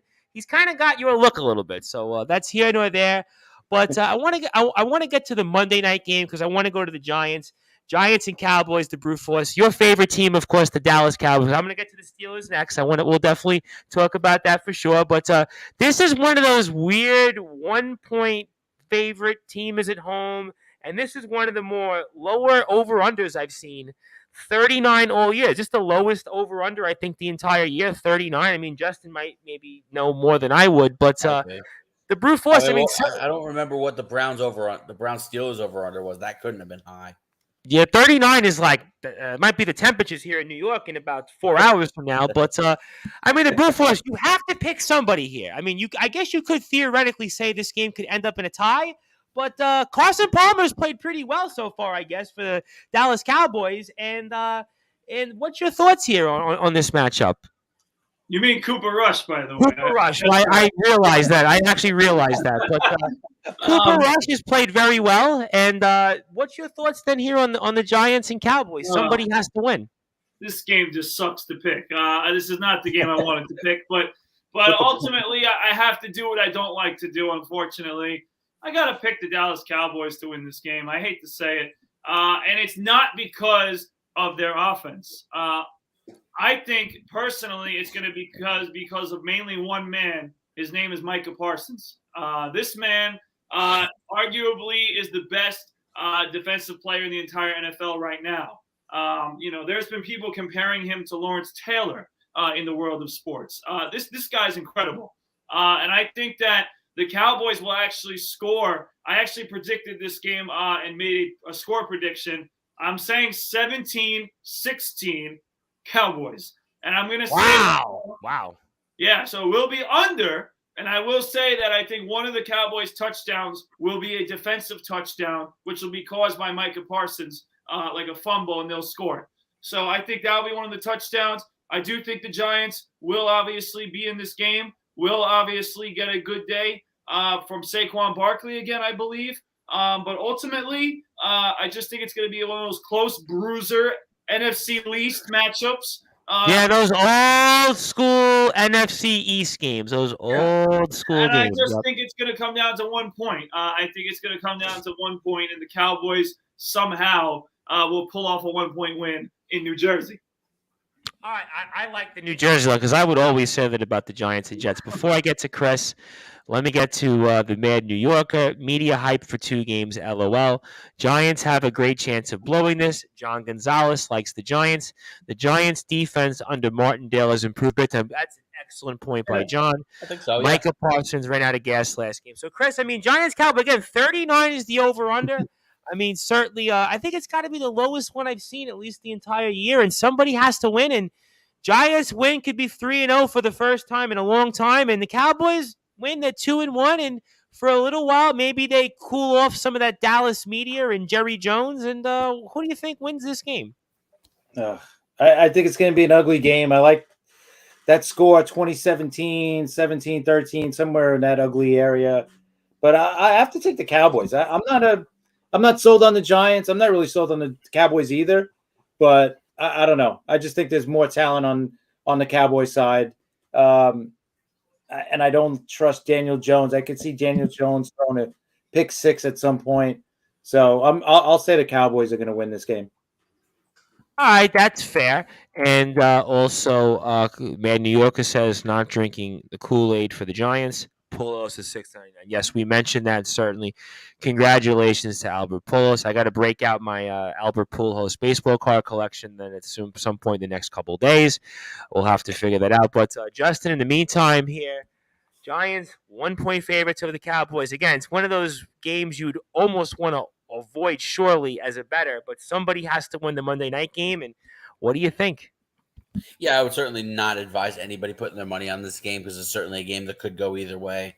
And John made a good point about how much this defense has improved under Wink Martindale, and they certainly have. But the one thing that I've liked about Cooper Rush at his 2 starts is that he's capable of handling the game. The game is not too big for him, and he's not out there making outstanding plays and not really overwhelming you with these massive stat lines.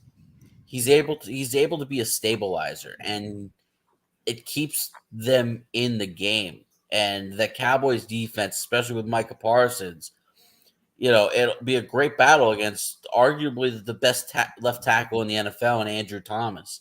Now, you could definitely see Dallas moving him around to try to create different looks and to try to get him free. But I think that the Dallas offensive line is going to be able to handle the Giants a little bit better than the Giants handling Dallas, just because we still really haven't seen a Gigi Ojulari and Kayvon Thibodeau yet, and I don't know that they're playing in Week 3, but and that's a huge part of the Giants' pass rush, and that hasn't been there yet. So it's going to be a close one. Definitely not going to be a lot of scoring. I'd be inclined to take the under, but I just couldn't have enough confidence to hammer it because watch a wild offensive game breaks out. But I like the Cowboys at a tight one. Boy, let me get to some more people here because I got a bunch of people. Joey Bostrom says Cowboys win. I don't even know if the Cowboys score 20. Giants lose 17-14. Anthony Finkel is coming in with a whole bunch of interesting lines tonight. He says Cooper Rush has never lost an NFL game. Just saying. Giants come down to earth a little. John Gonzalez says if Prescott was playing, I would go with the boys, but Rush will have trouble solving Martindale's scheme. And the crack staff has given this to me.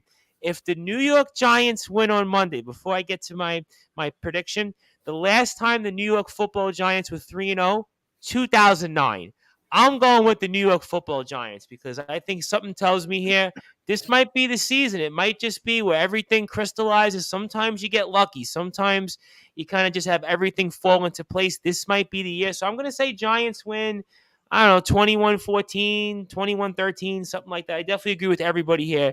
It's going to be an under for sure. But I think the Giants, something tells me here that the Giants will find a way here for sure. And let's go to another game here, which I think is a really, really intriguing matchup here. And that is the Buffalo Bills and the Miami Dolphins. And we'll go to the Steelers, I promise. But the Bills and the Dolphins, I mean, almost right now, they might be the 2 best teams in not only the AFC, but maybe even in the league. And Bills are 5.5-point favorites here. Conversely, 52.5 is the over-under. And Dolphins, boy, I mean, Tua, what a performance there. What a second half by the Dolphins and the brute force Brad Weiss. I mean, I want to come over to you. I mean, what do you think here in this matchup? I mean, are the Dolphins for real? It's 10 of the last 11 games they've won, and the Bills, obviously, we knew, but what do you think comes away here with the victory? And Bills are 5.5-point favorites, and 52.5 is the over/under.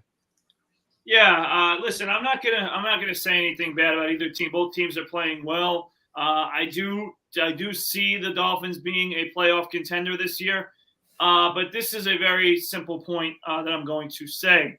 The Dolphins are a playoff team. The Bills are a Super Bowl team, and that is a big difference. I think the Buffalo Bills are a much better football team than the Dolphins. I respectfully like the Dolphins, but people are forgetting, by the way, because we're all remembering what happened last week against the Baltimore Ravens. Obviously, an unbelievable performance by Tua, but that was really in one quarter. And the Baltimore Ravens.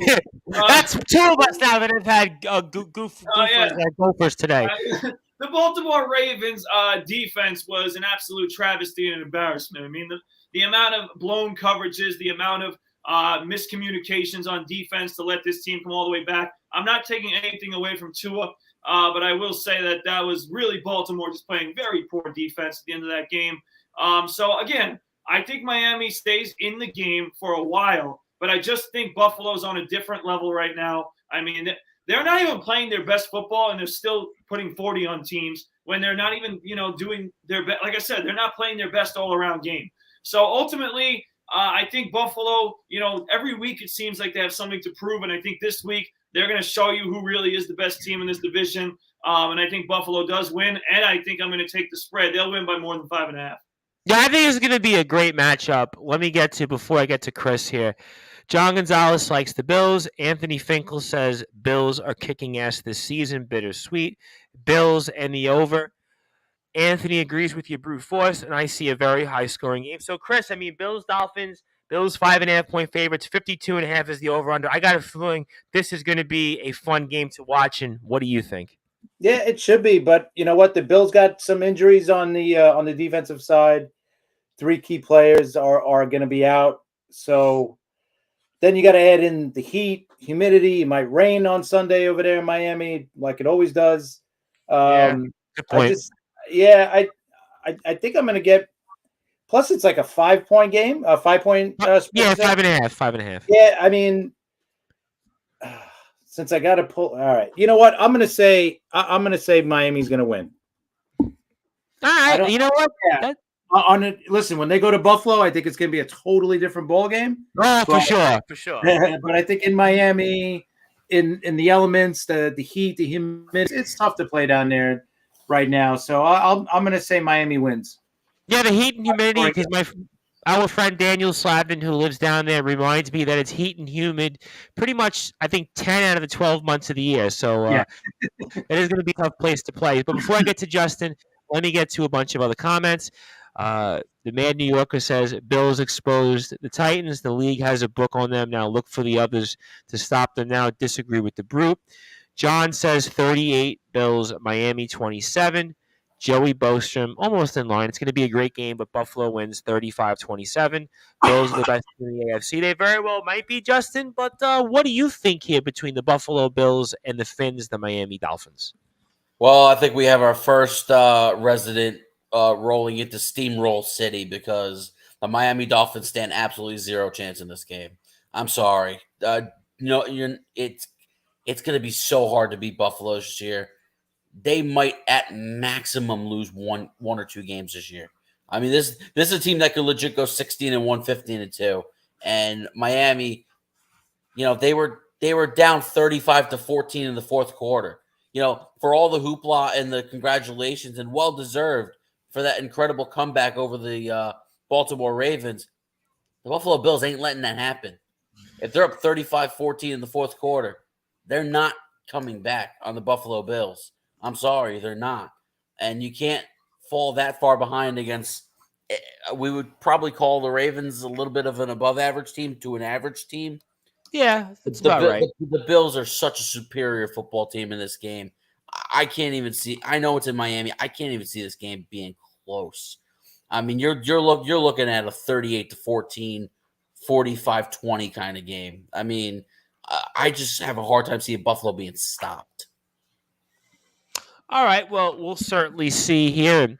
Carlos says Saffold is key to keep the running game, and Allen has to carry the team. Buffalo will lose about 5 to 6 games this year. It's only week 3, guys. I'm going to go with the Miami Dolphins because I do believe in momentum. The Miami Dolphins have real momentum right now.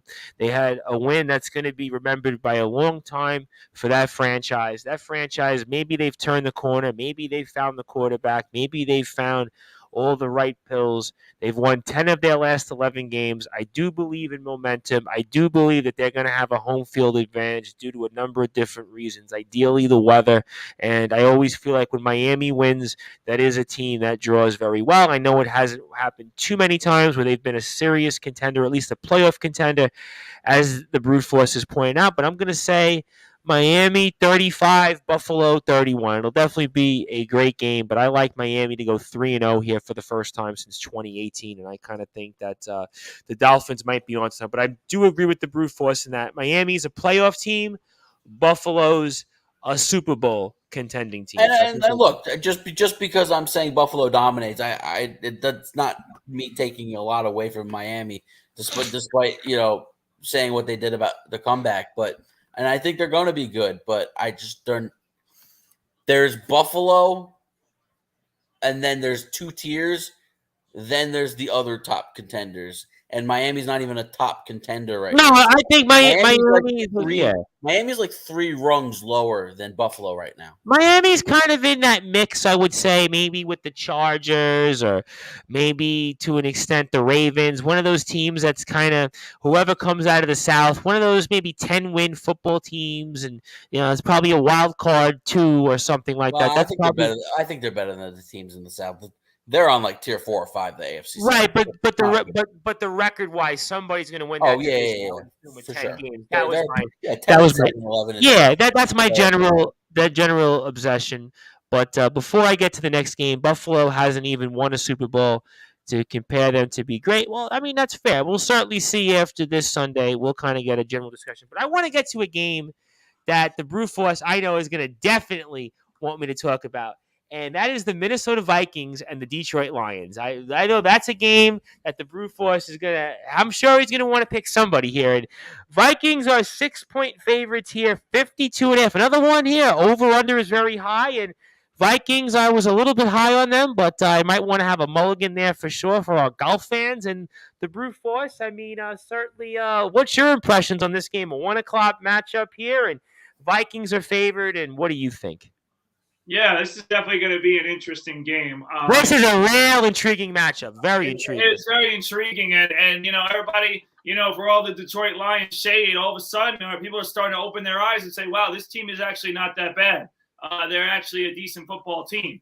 And listen, I'll be honest with you. I'm not going to go as far as, former backup Detroit Lions quarterback on ESPN, Dan Orlovsky, did when he said that the Lions are going to make the playoffs this year. I'm not going to say that. Okay, but what I will say is by every week, my prediction on this show of 6 wins or more is looking better and better and better. And listen, I love you. Now you're coming on. What are you now on the Lions bandwagon after all you said about the Lions? Now you can say. Listen, sometimes when you're on the hate train, they come around. And ultimately. Listen, I love my Uncle Rob Shanahan, but Uncle Rob, by the way. He got more musical talent than you, by the way. His Vikings, I know it was Kirk Cousins in prime time, and I know he never shows up, and I should have never picked them last week. But ultimately, I actually think that there is something serious going on in Detroit, and I'm picking the Detroit Lions to win this week. I think that their offense, is actually very serious. I mean, I have Amon St. Brown on one of my fantasy teams, and man, this guy is unbelievable. I mean, he's been getting at least eight targets and 8 catches. Say that twice. Then you have DeAndre Swift, who's looked very good this season, and they have multiple depth pieces who I'm not going to get to. And guess what? Jared Goff has looked perfectly fine in this offense. I mean, he's not doing too little. He's not doing too much. He's doing a pretty solid job. They have a good offense. I know their defense isn't great. I know that's going to be the backbone of their team. But I think this becomes a shootout game where both teams are going to score a lot of points. And I just think Detroit outlasts Minnesota. Kirk Cousins makes a mistake. And the Detroit Lions are going to be 2-1 this season. I'll tell you what, that's music to my ears, and certainly the Motor City could be roaring up those engines. And Carlos says both teams are 1-1. Yeah, kind of a predictable place, at least when it comes to the Vikings. And also, John Gonzalez says Brute has been listening to me. Fantasy players game, yep, for sure. Anthony Finkel says, I'm going with the Vikings. Don't love them, but it's still against the Lions. I mean, Chris, again, Vikings-Lions, an intriguing game, and I always feel like it always is a good game when these two teams face off, even if the records are a little bit vastly different. But what do you think comes away with a victory? You know what? I'm going to go with Minnesota. I think Minnesota's the better team right now. Detroit's definitely on the right track.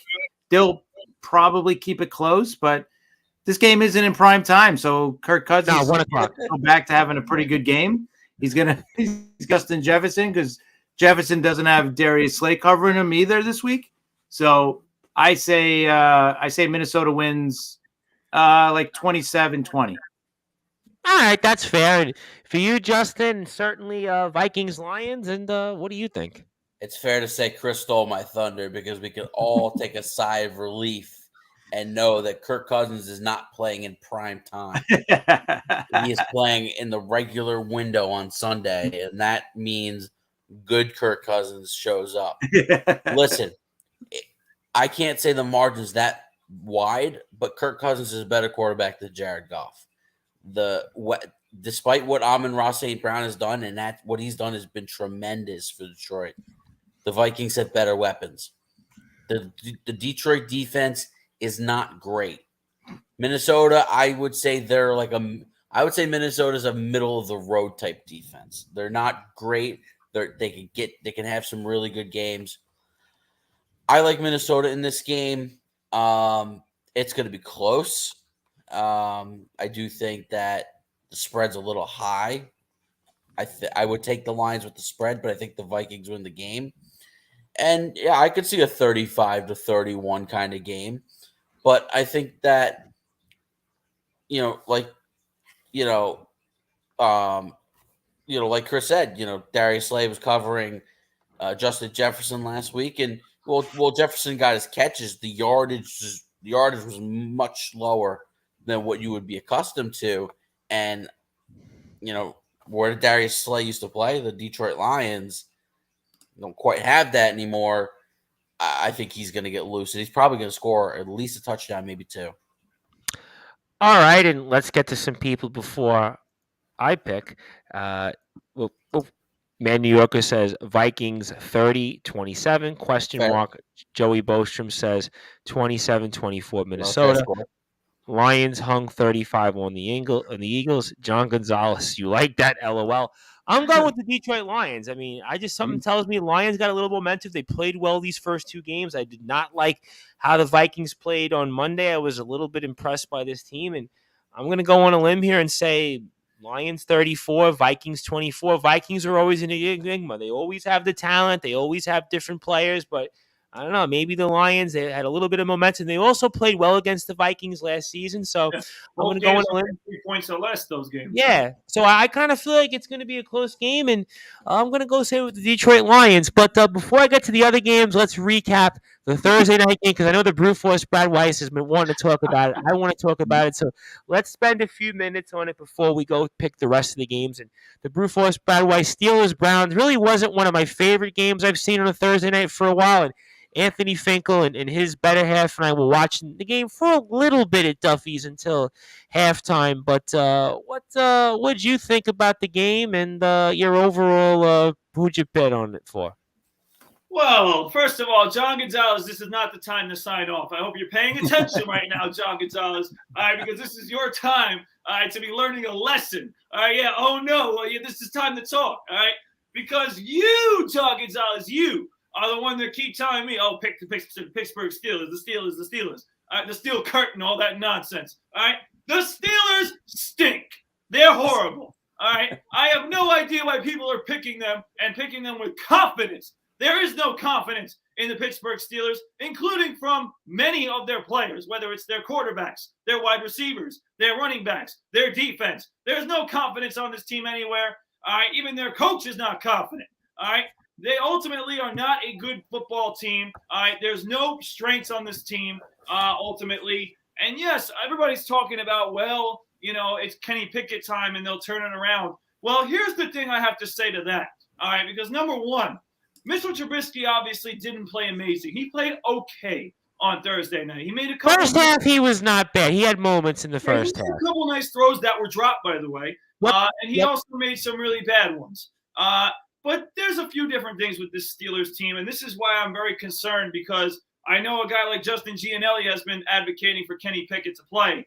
But Kenny Pickett's got to play behind that offensive line, and they are terrible. I mean, that offensive line is horrid.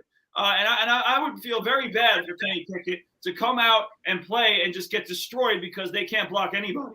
Then you have a defense on the other side that clearly is not the same without Watt. I mean, they have no impact players on defense. They were getting, beat up and down the field by the Cleveland Browns. And they're just not good enough either. So the Steelers are in big trouble. I'm not going to go and say who I'm picking next week, because I think everybody in the world knows who I'm going to pick next week in the legendary Jets-Steelers matchup. But ultimately, there's nothing for me to be excited about. I told everybody before the season, this team is not going to be good. And Tom Bryce and John Gonzalez, the Pittsburgh Steelers huggers, go Steelers, palms. All right, Tom Bryce picking them to win 10 games. It's all nonsense. All right, they might not win more than 5 games. Okay, slow down. Not so fast, my friend. That's way too early. Wow. Way too early. I said it. I can't wait till December. Go back to the film. I'm not going to. I can't wait for September. December comes, and we go back to the tape when the Steelers are competitive and contending for a playoff spot, and you said you didn't think they'd win 5 games. Watt ain't coming back soon. All right. Najee Harris is not healthy. All right. The line stinks. The defense. The Watt loss, I agree with you, is big. The Watt loss, I do agree with you. I mean, what is there to be excited at for a Steelers fan? The only thing that's exciting is Kenny Pickett. But like I said, if they can't protect him, he ultimately cannot be the most successful quarterback that he can be. I think he's very talented. I think he should be the starter. But I'm worried about him because of his line. He has no offensive line. They're not going to protect him. And ultimately, that's going to plague them all damn year. And that's why they're 700.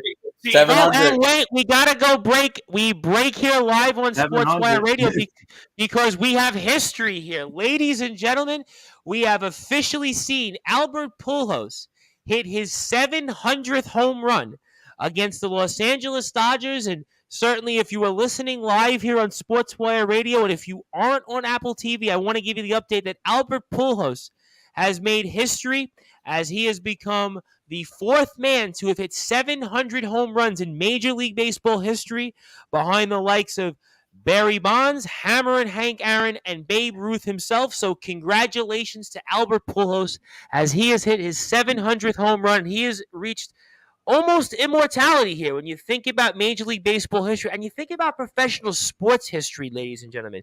You think about how hard that is. And 700 home runs, congratulations. It took him 22 years just about to do that. And what's so interesting here, when you think about Albert Pujols, when he started his career at the age of 20, his teammate was, Mark McGwire, right? Mark McGwire was the guy that was the first player to hit 70 home runs, and he was the one that originally passed Roger Maris. And now Albert Pujols, all these years later, comes around, hits 700 home runs, and I think it was poetic here that he does this in a St. Louis Cardinals uniform, because it would have been an injustice, I think, if he would have did it either as an Angel or as a Dodger. And I kind of think he redeemed himself. And so many times in sports history, you see players, they leave the team that they had spent their best years of, and it just doesn't look right. But Pujols in a Cardinals uniform here certainly is an historic one, and I want to get everybody's thoughts here for a minute or two so we can at least spend a minute or two on this breaking news stories here on Sportswire Radio. And Chris, 700 home runs, baseball immortality. Albert Pujols has reached it, and what's your thoughts? Yeah, very cool moment. We said it earlier. This is probably the last time we're probably going to see this for a very long time. I may not see it ever again, but pretty cool moment. There was a lot of former baseball players at the game. They showed Winfield and they showed Adrian Beltre at the game. Yeah, he just hugged Adrian Beltre. Yeah, so that was pretty cool. Great moment for baseball. Great moment, obviously, for Pujols. Like he said, it's great that he did it in a St. Louis Cardinals uniform. And the guy's still producing. And, we said it earlier about they're in the playoffs and they're a team to watch out for in the playoffs. So be kind of cool. His story's not over yet. He's going to still break some more records and he's still going to hit a couple more home runs for sure this season. And who knows what he's going to do in the postseason. No question about that here. And Justin, obviously we're on the air, and kind of a cool thing here on Sportswire Radio, and we break the NFL coverage for this. And Albert Pujols, 700 home runs, fourth man in Major League Baseball history to achieve this feat. And give me your thoughts on it and anything else you want to say. Absolutely unbelievable. I mean, the career that he's had to reach 700 home runs is just unbelievable. And to do it in a Cardinal uniform just makes it all that much more sweeter. And even to do it in LA, where even for half a season he was like one of the most beloved Dodgers for just a half a season. And of course he spent 10 years in Southern California playing for the Angels, but this dude's had one of the greatest careers of all time, and he gets to 700, and it's just incredible because we're never going to see this again. I certainly don't think so. No, there's no question. It's a very, very hard thing to do. And you think about all the great players in history, whether it's Ken Griffey Jr., Willie Mays, and Alex Rodriguez. I think about Frank Thomas. I think about, Carl Yastrzemski, Ted Williams. I mean, you can go up and down the list, Mickey Mantle, and they all didn't hit 700 home runs. And I'd like to get a few people in here for their thoughts. And John Gonzalez says, I thought he was finished when the Angels released him, so good for him. And Rob Maraska says, what a great moment for baseball. And the Brew Force, Brad Weiss, it's very rare that you get to be on live and you have a great moment. And again, I know that you've been a successful athlete. I know that you've played with some great players, but this is something that, you're going to remember where you were at about 11:21 p.m. Eastern time on September the 23rd when Albert Pujols hit his 700th home run as a member of the St. Louis Cardinals. Yeah, absolutely. That's going to be on the Sports Report, so I'll remember that. And the clip will be on after we're off the air. I'll make sure to get a segment clip out there for sure. Like you just said, Tom Bryce, some people are going to remember it, seeing it on Apple TV, and like Justin said, through Wayne Randazzo, but I'm going to remember Tom Bryce calling it, and saying, 700 home runs, breaking news. So obviously this is a major fantastic accomplishment by Albert Pujols.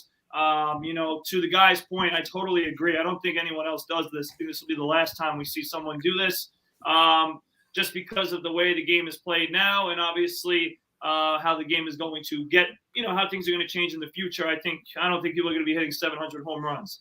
But ultimately, it's like I said, a big accomplishment. It's great to see it happen here, especially while we're on the air. But again, we talked about the pressure of it earlier. I think Albert Pujols was just waiting for his pitches to hit, and tonight he got them, and he made the most of them. And, he also not only hit home runs, obviously for his 700th, but big home runs tonight that's helping them lead the game 5-0 in this game. So he's doing it all. I think, his professionalism through it too as well is big time and deserves the respect. And like the guy said as well, it's just nice to see him do it in a St. Louis Cardinals uniform, because, obviously, like John said, he got released by the Angels. He was with the Dodgers, and you just didn't know if he was going to get that shot again with the Cardinals. And the fact that he comes back and full circle and comes back and does it is big time for them. And I think that the bigger point here is that I think Albert Pujols is a very big factor when it comes to the Cardinals in the playoffs. I think he's going to be a big piece for them. And he could be that guy, right? We talk about X factors. he could be one of those guys for the Cardinals that they're going to go, whether it's through the first round, the second round, however far they go. He might be one of those X factors that help them win the series. Hey, I'll tell you what, he's got 21 home runs this year. You think about that for a second, right? This guy is in his 40s, and he's got 21 home runs this year. I mean, he's rejuvenated his career, and you don't see this too often in sports history before we get to comments. And you see a guy that's going out, and if this is it for him, he's going out pretty much as high as you can get. I mean, think about how many players that play into their 40s, I mean, that have had the kind of success that he's had. I mean, there aren't too many players that you could say. I mean, Barry Bonds certainly, for what that was worth, was in his 40s and was still hitting a lot of home runs, but there really isn't too many guys. I mean, Chipper Jones, I think, went out on a very high note at the end of his career. He played at a high level. I mean, Jeter was still playing okay, but I mean, there aren't too many guys that are in their 40s and are playing the way that he's playing. I mean, this is really kind of, in a way, a Cinderella story. And you think about the team that he played on his first year, 2001, with the guys like Mark McGwire and Jim Edmonds and J.D. Drew and Ray Langford and the late Darryl Kyle, God rest his soul, and Rick Ankiel, Andy Bennis, to now where he's playing with the likes of a Goldschmidt and Arenado and Wainwright, Molina. I mean, think about that Cardinals team we have right now. How many Hall of Famers that could potentially be on this team right now? You got Arenado and Goldschmidt and Wainwright, Molina. Could be 4. Maybe 5. Could be 5. I tell you what, it's a really, really nice story, regardless of some of the stuff off the field, on the field. And now we can officially have an answer to the trivia question, and that's going to always be Phil Bickford, the man who gave up the 700th home run. Boy, Rob Maraska, I'm sure, is getting ready for another contest here, and maybe he could find a way to get a Pulos card or something. And so April 6th, 2001 was his first career home run. And who did he hit it off? And on September the 23rd, 2022, is 700th.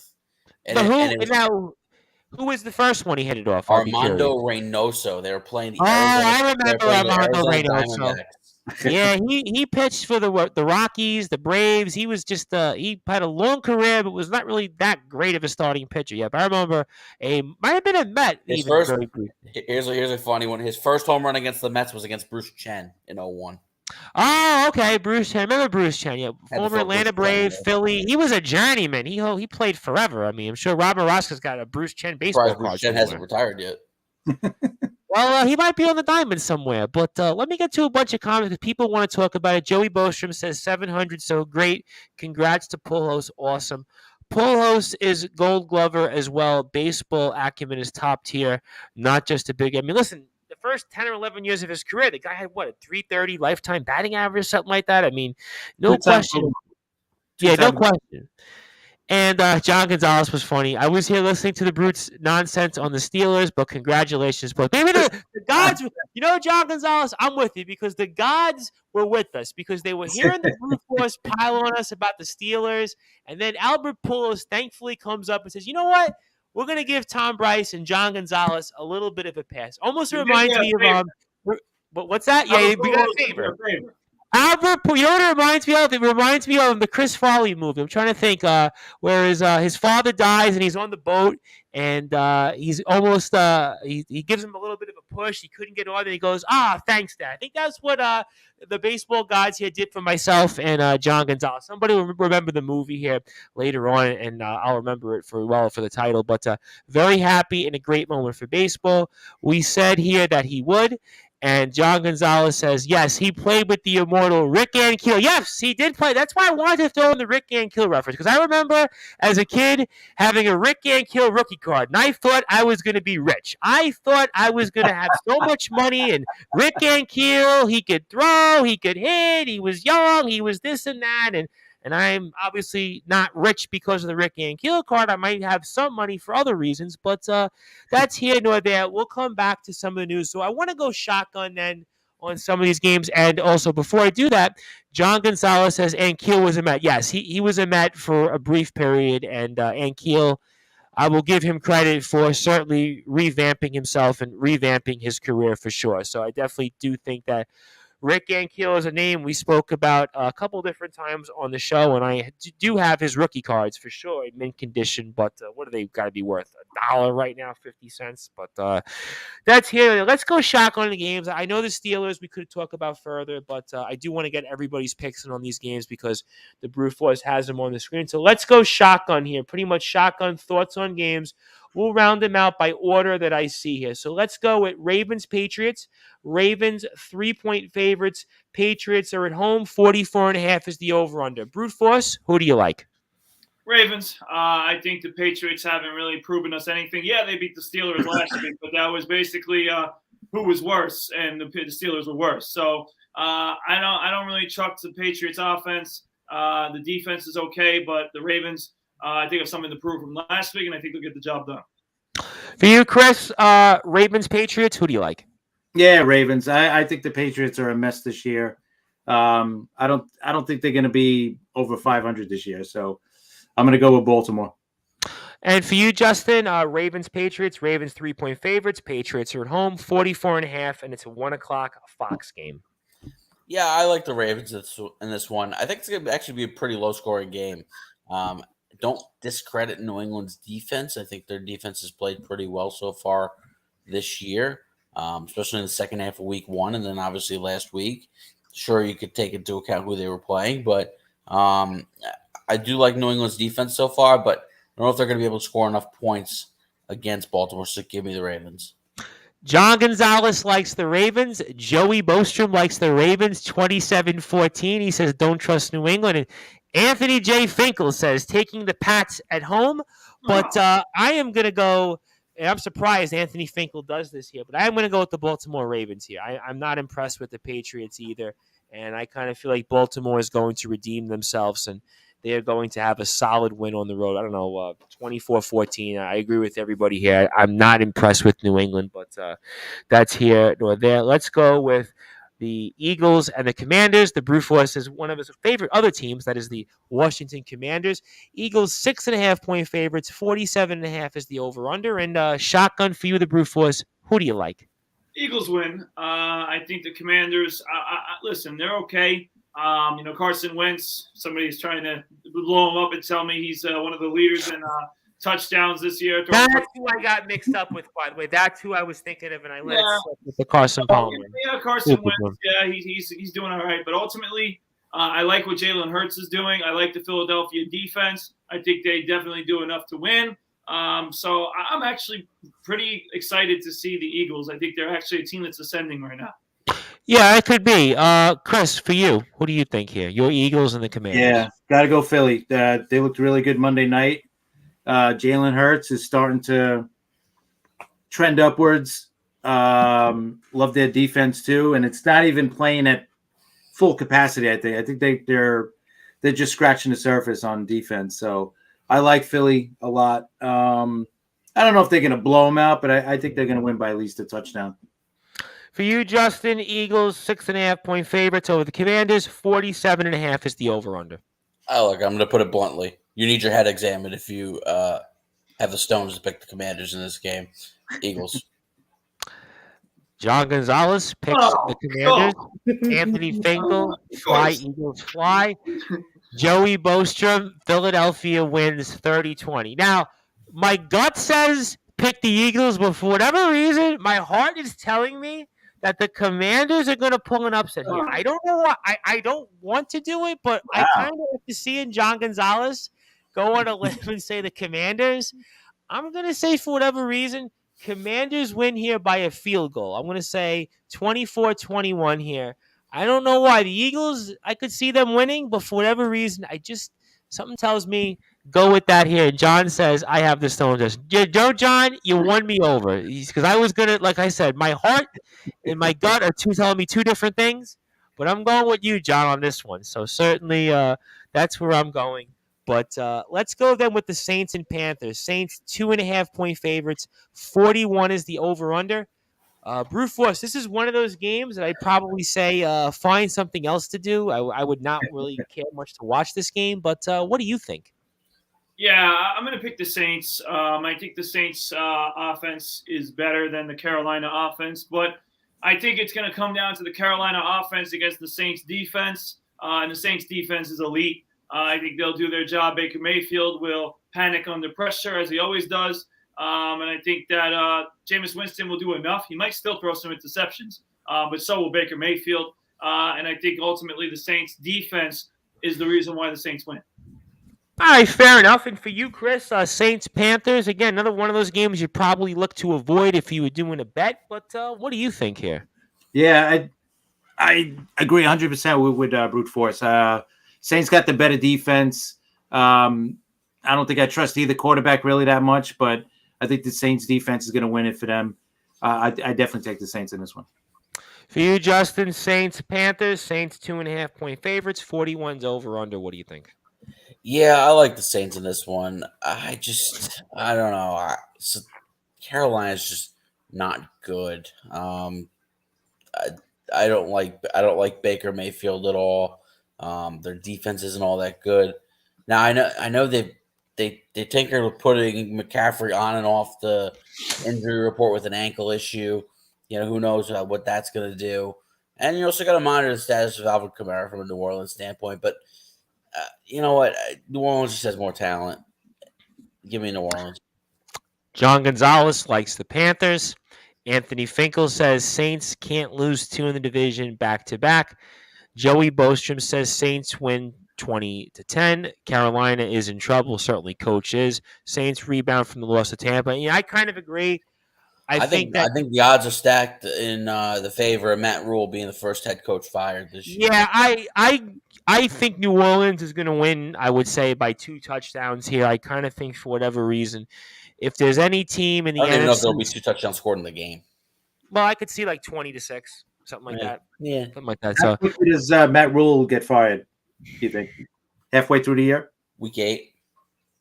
yeah, I was going to say They're what's 1-6, 1-7. I could see David Tepper making that move. Yeah, and I kind of think of anybody that's going to emerge in the NFC South as being maybe a wild card contender, I think it'll be the New Orleans Saints. And I kind of think here that the Saints find a way. And John does say Winston has looked worse than Mayfield, but I just think for whatever reason, John, New Orleans is going to win, but I really don't care for either of these teams. So if you want to say the Panthers, you want to say the Saints, be my guest. Let's go to another game, Bears and Texans, another game that really finds something else to watch. Bears 3-point favorites. 40 is the over-under. Boy, Bears looked pitiful on Sunday night. I don't even know how they beat the 49ers, but the brute force, Brad Weiss, what do you think here? Bears, Texans, field goal separates the teams with the Bears being the favorite. 40 is the over-under. What do you think? First one of the day. Hey! Yeah, there's an upset alert between those two teams? Boy, your upset alerts are like low. I have to explain Come on. again. All right. Yeah, do it. Do it. I put upset up there when one team is favored and the other team is the one I'm picking. And I'm picking the Houston Texans to win this game, all right? I know everybody's going to be like, well, Brad, but the Houston Texans couldn't even score a damn touchdown last week against the Denver Broncos. And I'll say, listen, I'm going to give a little bit of credit to Denver with their defense, not their offense. I'll give credit to their defense, and also Denver's always a tough place to play. Chicago's not good. I know Justin Fields, I see some potential there. I know David Montgomery is a good running back. But besides that, I don't see much on either end that really excites me for the Bears. And I think the Texans have competed the first 2 weeks. They haven't been that team that everybody thinks is going to be the worst team in the league. They've competed. They've been in games. And I think they will be in this game. And I think ultimately a field goal at the end of the game wins them the game. Give me a 19-16 win for the Texans. Yeah, we'll get to some of the comments in a second, but Chris, Bears, Texans, I don't even know if this quote-unquote qualifies for an upset, but what do you think? Yeah, this is one of those games that you kind of stay away from if you're betting on it. Absolutely. I don't think the Texans are the worst team in football. I think the Bears are close to it if they aren't. But I like the Texans in this game to win. I'll say like a 20-13 game. For you, Justin, Bears, Texans, field goal separates them with the Bears being the favorite. What do you think? Listen, the first mistake any athlete can make is taking on your fans. And what Justin Fields said this week about, the it's not a big deal for the fan. Something like that, the hard, we see the hard work. You're not putting in the hard work. That's the biggest red flag of them all. And as an Ohio State fan, somebody who really liked Justin Fields at Ohio State, I think he's in a tough spot. He's in a bad situation. Obviously a first year defensive head coach that, mind you, first year head coach Matt Eberflus. It's just a tough situation. And, I said it before when we were picking the Cowboys-Giants game. I called Cooper Rush a game stabilizer. Davis Mills is the exact same thing. David Mills has looked pretty competent and, pretty decent over the first couple of weeks of the season. And I think the Texans are going to win this game. I actually think they're going to win. They're going to win pretty handily in this game. I don't think the Bears are going to be able to score a lot of points. Maybe you could say 23 points, like a 23-9 kind of game for the Texans. But I think Houston gets the win here. Well, let me get to some comments here before I pick and before I pitifully pick a game, whoever wins here. John Gonzalez likes the Bears. Anthony Finkel likes the Bears with the icon. I like the emoji there. Would you put that on your phone, I guess? The return of Lovie Smith. Yeah, I did realize that obviously coached the Bears to the Super Bowl way back. That was way back. And he puts P. I don't know what the P's for. If Brutus picking the Texans, Bears definitely go. Yeah, you know what? You stole my thunder in a second.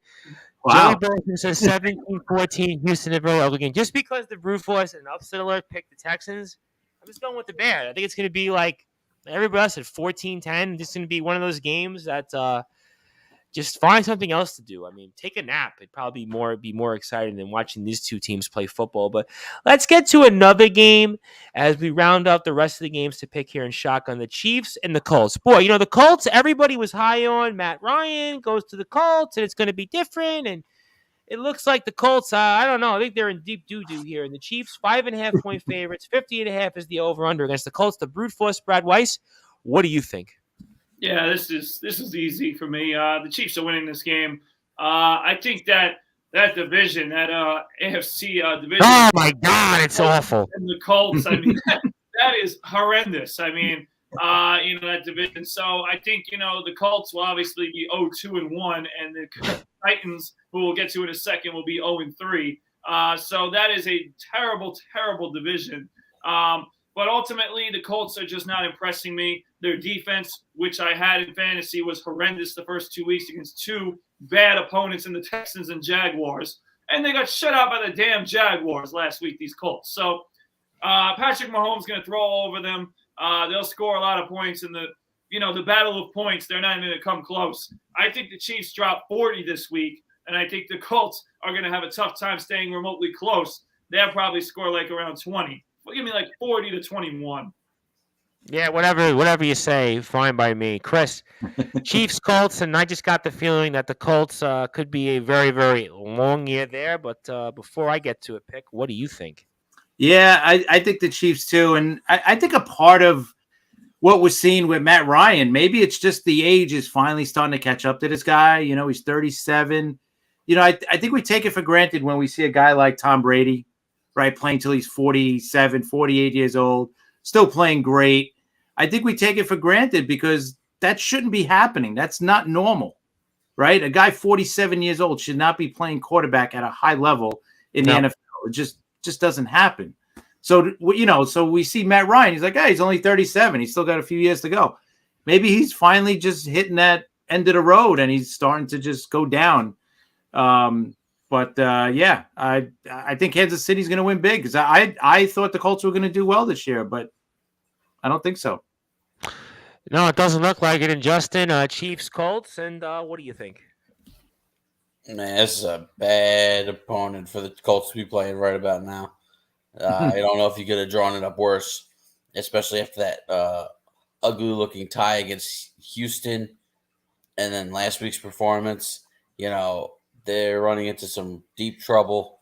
And you wonder about Frank Reich's job security because, fifth year, they haven't done all that much. I know he's had 5 different quarterbacks in 5 seasons, and that's not an easy thing to deal with. But, I mean, going up against Mahomes and Andy Reid, I don't know. Give me the You Chiefs. still got to win games with these guys, right? I mean, Matt Yeah, Ryan's a former MVP. Wentz, he Absolutely. worked with in Philly, and they had such good success there. It's kind of like, Yep. all right, Just what else do you want? It hasn't quite materialized. Well, But let's. I could see the Chiefs kind of. He's definitely on the hot seat.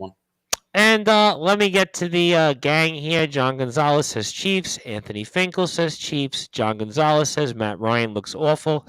Anthony Finkel says deep doo-doo. You know what? I think when I was working for, I forget what politician it was, they used the line, and I was like, I always thought that was a good line. So it wasn't many things I might have agreed with that individual when I was employed by them, but I did like that line. So I think I did use that. So thank you for whoever you were, but you're off the air. But Matty Ice ain't looking too cool these days. No, that's the case.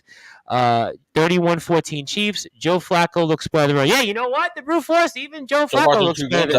You can't disagree with that. I tell you what, the numbers say that. Young Bucks can't play either Fanny Dimes and Zach Wilson.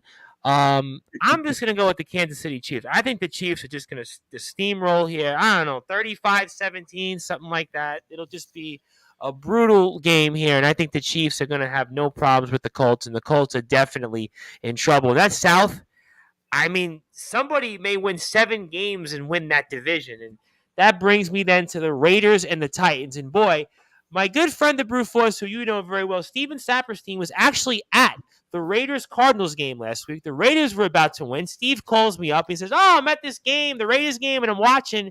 And I'm at Duffy's, and then I think of poor Steve because, well, the Raiders lose in overtime, and that's kind of been the Raiders at times in these close games. But I guess something gives here. Raiders are 2.5-point favorites. Titans, again, they have just been awful themselves, and they're right. Somebody has to win here, the brute force, as you kind of alluded to. And what do you think here? It's 45.5 is the over-under, and shotgun for us here. Who wins between the Raiders and Titans? Yeah, the Raiders are going to win this game. I think the Raiders obviously had a tough loss last week. The Cardinals did a nice comeback. You give a little bit of credit to them.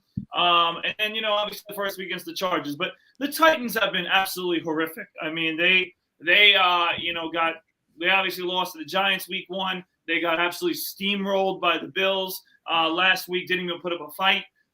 So I don't like what I'm seeing from the Titans either. They don't really have anything that excites me. It's Derrick Henry or nothing right now, and I don't think Derrick Henry could carry the whole entire team on his back. So give me the Raiders. They have more talent. Obviously, I think Devontae goes off this week with Derek Carr, and they win. And the last thing I'll say, because I said I would say this, all right, I love James Cronin. I've been listening to the Sportorium podcast, but this was nonsense. He picked the Titans. He was absolutely wrong. The Raiders will win. Well, we'll get to that when I pick. But, Chris, I mean, somebody has to win this game here. And who do you think wins here between the Raiders and Titans? I just think the Raiders are a better team than Tennessee. Tennessee is just awful right now. You figure they got to bounce back eventually, but I don't think it's going to be this week. I think the Raiders get their first win, and the Tennessee Titans go to 0-3.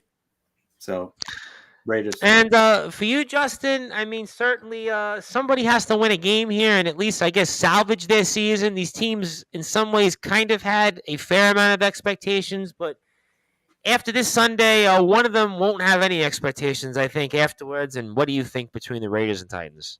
Well, I will say something. The Raiders are going in pretty banged up. I think that's going to be a bit of an issue. Josh Jacobs, I'm not sure if he's going to play. He didn't travel with the team to Nashville. He's questionable still for Sunday's game. He could fly separately and get to Nashville in time for the game on Sunday. But the Titans just look like a mess. The bigger concern than the injury issues for the Raiders is the fact that Derrick Henry doesn't look like he has the same burst.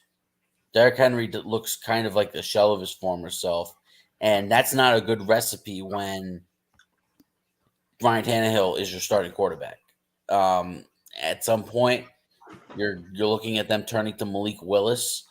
I'm not going to call for it as early as I've been calling for Kenny Pickett to start for Pittsburgh, but because I think Malik Willis is more of a raw prospect that's going to need a lot of development. But I just don't see how Tennessee wins this game. I just don't. Give me Vegas. Ryan throws for 2 TDs. Taylor runs with 1 TD, but not enough. Chiefs score some more. That's his comment. John Gonzalez likes the Raiders. Anthony Finkel's funny.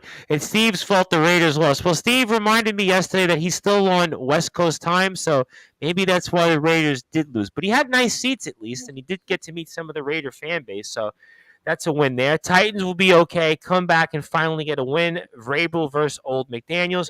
Anthony Finkel says Murray scrambling around the field looking like a toddler that stole his parents' iPhone. Tannehill is done. I'm going to go give Tennessee a shot. 21-17. Call me crazy from Joey Bostrom. McDaniels will use Waller as blocker instead of using his skills. You know what? I'm going to go with Joey Bostrom, and I don't know why, but I do think that Mike Vrabel is still a decent coach, and I kind of think that somebody has to win the AFC South. And it very well just might be the Tennessee Titans, and I kind of think the Tennessee Titans, even though the quarterback is not that great, they'll still find a way. I kind of think they'll find a way to win 24-20. Raiders will always play in close games, but I kind of think for whatever reason, somebody has to win here. So I am going to go with Tennessee. But it's one of those games. Very quickly, we've got a few more games to pick. Chargers, Jaguars. Chargers 7-point favorites at home against the Jaguars. Brute Force, I kind of think this should be a fun game, but what do you think? Well, it all depends on the health of Justin Herbert. And I think right now it looks like he's making way to play on Sunday. If that changes, that significantly changes what I think. But at this moment, I'm assuming he's playing, and the Chargers are a much better team. Just because they lost last week to Kansas City, I think there was still a lot of good things you saw from the Chargers. They're much better than Jacksonville. They win if Herbert plays. All right, fair enough. And for you, Chris, Chargers, Jaguars, there's obviously an asterisk here. We won't know probably till game time, I assume, or at least by morning, West Coast time. But what do you think? Yeah, I mean that's what bothers me, because if he doesn't play, I would definitely pick Jacksonville in this game actually. But if he does, if he's going to play, you got to go with the Chargers without a doubt. But you know what? I'll go out on a limb. I'll say he doesn't play, and I'm gonna pick the Jaguars. All right, that's fair. I can certainly live with that. For you, Justin, Chargers, Jaguars, what do you think before I get to everybody else? Yeah, I don't know if I'm going to be able to trust the Charger offense led by Chase Daniel. So, we really got to figure out whether or not Justin Herbert's playing. I would definitely take the Chargers if Herbert is in the lineup. If not, you said somebody's got to win the South. I think the Jaguars might win the South, man. I think they might. They're not good. They're not great. But you know what? Trevor Lawrence was. I told you. I told you since they hired Doug Peterson. Trevor Lawrence and Doug Peterson's a match made in heaven. They really are. And I think Trevor Lawrence is going to continue to get better and better as the year goes on. I think you're going to see a lot of good things from Jacksonville this year. And, I can make a case of giving them a shot in this game. I will say I need to applaud Doug Peterson because it seemed like last year before he got hurt, Urban Meyer continuously tried to ignore James Robinson. No, James Robinson's your best running back. You use James Robinson. I know you drafted Travis Etienne in the first round last year, but James Robinson's the better running back. Use James Robinson. So give me the Chargers with Herbert. I'm gonna take the Jaguars if it's not. All right, let me get to a bunch of comments. Some are still stuck on the Raiders. Anthony Finkel with his Chris Berman impersonation. Vrabel was coach of the year last season. Yes. Anthony Finkel, though, likes the Bolts. John Gonzalez says Chargers are one of my locks for the week. Be careful. Joey Bostrom says it's going to be close and a great game, but Chargers win. Chargers at home. Defense needs to come through. Joey Bosa. Yeah, I think that's why I said it. Mack and Boss will give Lawrence. But at the end of the day, I do think the Chargers win. Chargers at home. I do agree with Justin. The Jaguars might be improved. Somebody has to win that South. Will the Jaguars be ready? I don't know, but I still think at the end of the day, Chargers win. Probably they're 7-point favorites. I think they'll probably win by 7 points. I think 27-20. So that'll be pretty fair. Let's go very quickly. A couple of more games. Rams, Cardinals. Rams 3.5-point favorites. Again, West matchup here could be a potential playoff preview. Who knows what? But the brute force Rams 3.5-point favorites. Are you sold on the Cardinals? I don't know. 48.5 is the over/under, and Let's say you. Not enough. I'm not sold enough on the Cardinals, not against the Rams. I do think the Rams are still the better team. I know the Rams have kind of had their ups and downs this season. They didn't exactly win with vindication against the Falcons, the dumbest team. They let them come back and almost beat them. But I do still think that ultimately the Rams will pull this out in a divisional game. It'll be close for a while. I think the Rams do cover the spread and win the game. All right, fair enough. And for you, Chris, Rams Cardinals. Rams 3.5-point favorites. And what do you think? Yeah, I got to go Rams. Rams are definitely the better team, and we still haven't seen the best of the Rams yet. So, and I think they're just going to be one of those teams that are going to get a little better each week to get back to where they were. So, I'm going to go Rams. All right, that's fair. And for you, Justin, I mean, I guess both teams sort of in the same spot, but they won't be after this Sunday in the 4:25 game. What do you think? Yeah, I'm gonna take the Rams in this one. I mean, if you remember back to what they did to Kyler Murray in the postseason, Yep. I Brutal. know Von Miller's not there. A couple of pieces are a little bit different, but look at this. Ultimately, the Rams defense is still gonna be pretty solid. No. So I'll take the Rams in this one. What are we missing there? What do Oh, we I got? thought it was Pujols again. I'm like, what? Oh, okay. I was gonna say, wow. It was I just mean, showing the both- highlights of it. I was like, are you kidding me? wow. I was gonna say, all right, but let me get to the rest of the guys. We've got a couple more games to pick before we get to closing thoughts.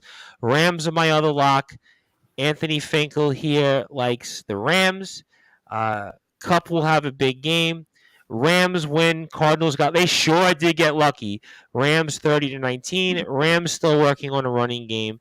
Akers is aching. I am going to go with the Rams just because they're the Super Bowl champions, and the Cardinals, I mean, I think it'll be close. I think it'll be kind of what Joey Bosham said, 30-19. I'll go 30-21 just because I think that's what it'll be. And Fox game, I think it's the America's game of the week. That is the Bucks and Packers. Boy, as much of a toss-up as you're going to get, 1-point favorites. 42 is the over-under, and the brute force Brad Weiss. I don't know if you could call this an upset special because it's a 1-point favorite, and I don't really know if you call it that. But if you want to throw an upset special, you could. But who do you think here comes away with the victory in Brady versus Rodgers and the match, I guess, between Rogaine and anything else that they might be using? Yeah, the guy that normally comes out with the win in this matchup, and that's Tom Brady. I think the Buccaneers will win. Listen, obviously the Buccaneers, I mean, talk about decimated teams. They are decimated, and they're dealing with the suspension of Mike Evans. So there's a lot going against the Buccaneers. But this sounds very similar to what we said a few weeks ago. Last week, I apologize, when we talked about the Buccaneers against the Saints, where everybody was talking about, the Saints are going to get them again, blah, blah, blah. Right? This is what Tom Brady loves, and I'm not going against him. All right? He's going to come through. It's going to be a close game. I think Tom Brady just gets it done at the end. And Aaron Rodgers, we haven't seen – I know they beat the Bears, but they always beat the Bears, all right? So I haven't seen enough when it comes to their weapons on offense. And I just think it'll be a close game, and Tom Brady will get it done in the end. Fair enough. And for you, Chris, Bucks Packers. Bucks 1-point favorite, 42 over under. And what do you think? Yeah, Tampa Bay's home. I'm going to take the Buccaneers in this one. And like you said, Green Bay, they always beat Chicago, so they haven't shown me anything yet. So I'll take Tampa. For you, Justin, Bucks Packs, again, 1-point game. One of those games you just want to avoid picking, but we're picking it here. You know what? I got to tell you, I like the Packers in this game. Just simply for the fact that Mike Evans is going to be a big loss for the Tampa Bay Bucks. I know that Tampa's defense is really good, but I feel like Rodgers is back with that chip on his shoulder after an embarrassing week one. That they bounce back, and I know it's against a bad Bears team, but they bounce back in convincing fashion. But I like the Packers in a very close game. It might even be pretty low scoring too. Bucks from John Gonzalez. No Watkins, no. Oh, shoot, tough pick. I'm riding with Rodgers in the Pack. Go, Pack, go. Fournette has definitely been playing well, but Anthony Finkel, who always loves the Cheeseheads reference. You know what? I'm going to agree before I also get to Joey Bosham. Well, I'll get to Joey because I see him right here. 31-30 Bucks win. Rodgers is still not going to use his offensive weapons. LaFleur will blow this game. You know what? Call me crazy, But I do think that the Packers are going to find a way to win this game. Aaron Rodgers late. Something tells me they'll hang in there. I'm going to say 24-17, 24-20. I don't think it'll be too low of a scoring game, but not too high of a scoring game. So that's kind of what I think here. 2 more games before we get to closing thoughts. Another game. The Brute Force, your favorite one here. Your favorite one for sure of the week. The Seahawks and the Falcons. Seahawks 1-point favorites over the dumbest team. This could be the upset alert, right? Because the Seahawks are technically favored. And what do you think? You want to go with the upset alert? Because it's technically that way. Hey! Yes, I do. And what's crazy is this is the second time in 3 weeks I've picked the dumbest team. And, listen, they almost made me look good in week 1 before they blew it like they always do. But I just think that they are actually, surprisingly, the better team in this matchup. I think that, Mariota has looked okay. And I think Geno Smith came back down to reality last week against the 49ers. So in a very ugly, close game, I will take the Atlanta Falcons to win by maybe a few points, maybe 2-3 points. But I'm not overly confident about this, but let's just go with the dumbest team. Yeah, this is one of these games, Chris, where somebody has to win. And it's going to be one of the more uglier games, maybe even of the week in the season. But who do you think here? Seahawks, Falcons, and what are your thoughts? Yeah, you know what? Kyle Pitts has been kind of quiet these first 2 weeks, so I think he's going to have a big breakout game. I'm going to say Atlanta. I don't know why it would be an upset, right? It should be like a pick'em or something. But here's an analogy to Brute Force is even if the team is 1 point separated and he picks the team that's not the favorite, it's an upset. So. Come on, you want to see? All right, yeah. Oh yeah. Well, I want to see the siren, so I'll take the Falcons. For you, Justin, Seahawks, Falcons, somebody has to win. Yeah. I don't like picking this team. I don't like picking either. I don't like picking this game either way. I'm gonna take the Seahawks here. I don't trust the Falcons on the road. They're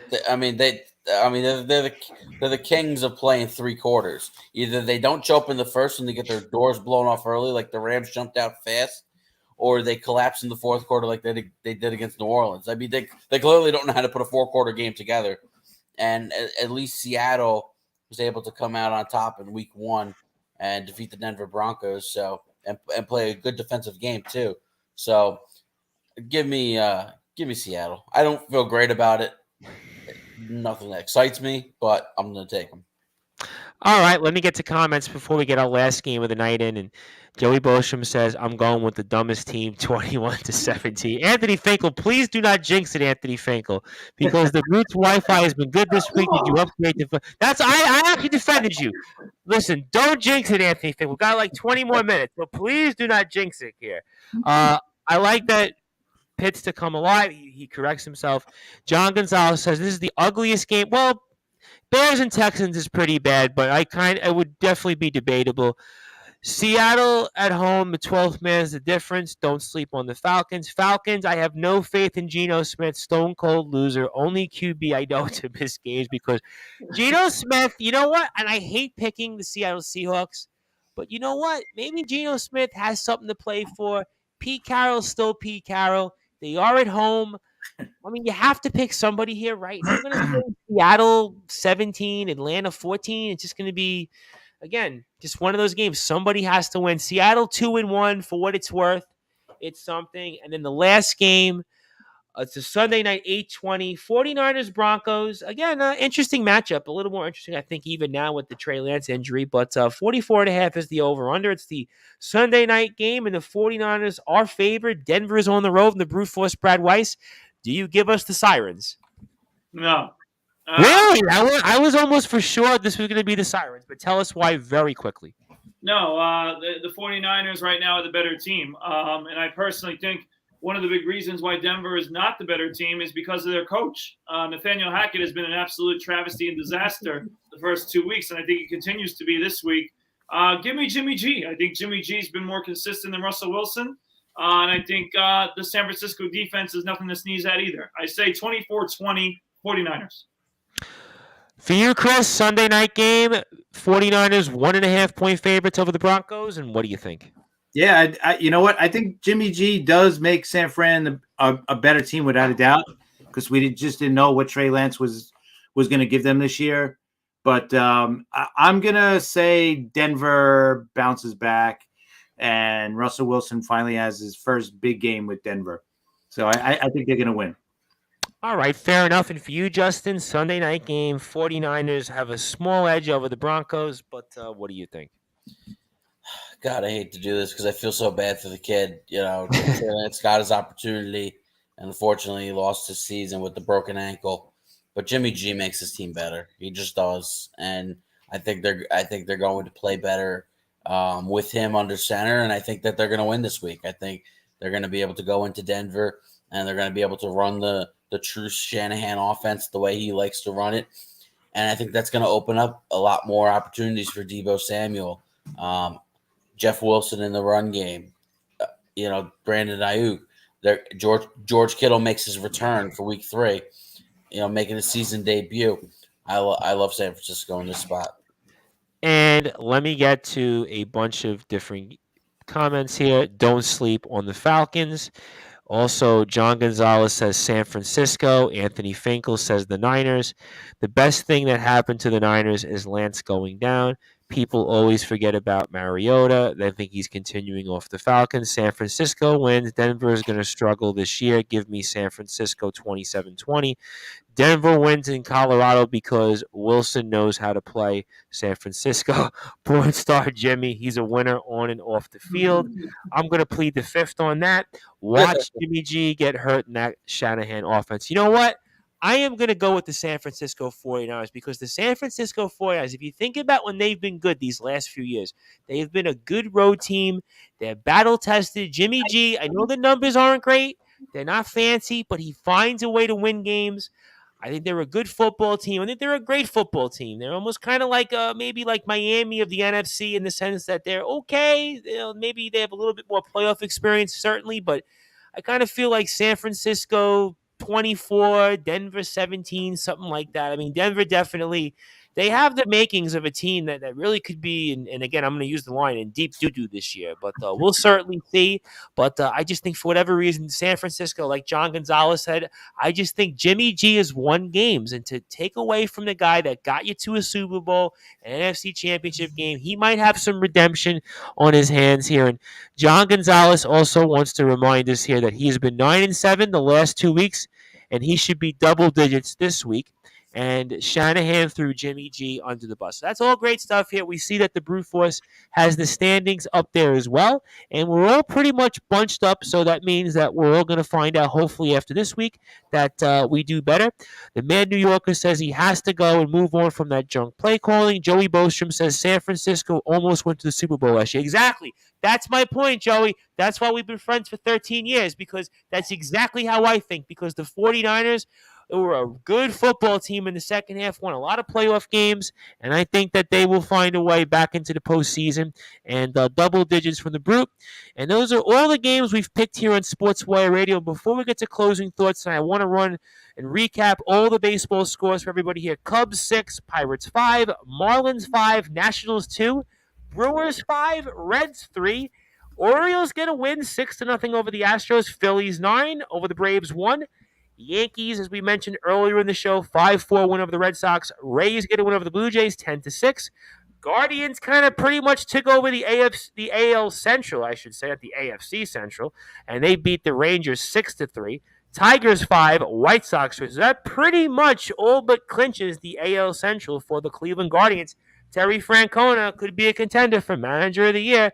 Royals 5, Mariners 1, Angels 4, Twins 2, Rockies 4, Padres 3, Giants, Diamondbacks tied 5-5 in the 7th. Mets have now won over the Oakland A's, so the Mets have a 2.5 game lead here. Mets have definitely, taken the Brute Forces line and have that confidence here. And the Cardinals 8, the Dodgers 0 after 6 innings. And of course, to recap here, Albert Pujols has made history as he hit not 1 but 2 home runs to hit 700 home runs. He is the 4th man in Major League Baseball history to accomplish that feat behind Barry Bonds, Hammer and Hank Aaron, and Babe Ruth, George Herman Ruth himself. So congratulations to Albert Pujols of the St. Louis Cardinals, which is 21st home run of the season, to have made that feat as well. So also some other comments before we move on.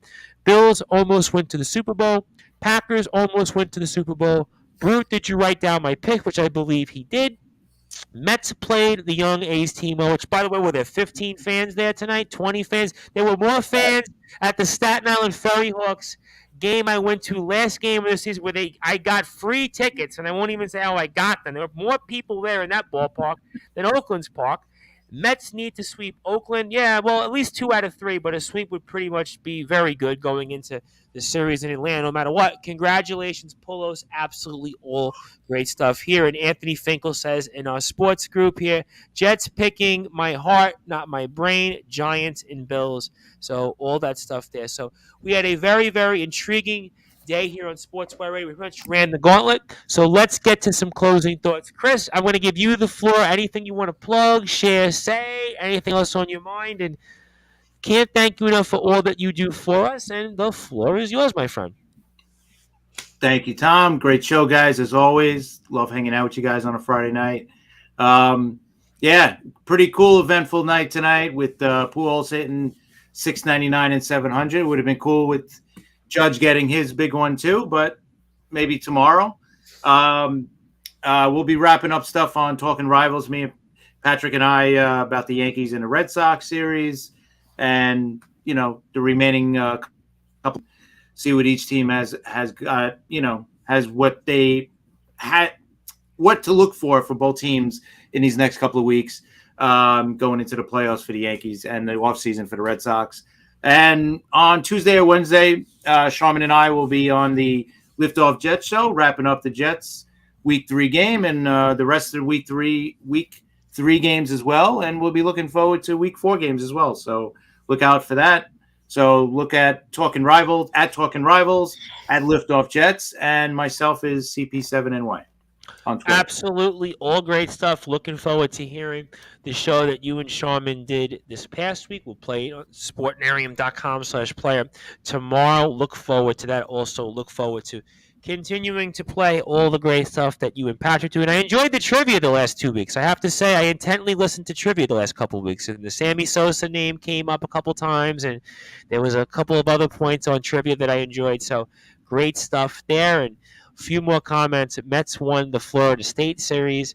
John Gonzalez says, I know the brute misses Randy. Well, Randy messaged me, and unfortunately, it just with the whole Pulos announcement, it just didn't work for this week. But we will try to bring on Randy Dillon and, of course, Rob Maraska, who's on assignment, and we'll certainly try to get him back. I know he's got to get that Mets comments in there, so we'll try. But certainly, Yankees need rest. Mets need rest. Well, I mean, the Mets are still playing for the division, but the Yankees, I think it's pretty much on ice now with the AL East. They could clinch it, I think, within the next couple days.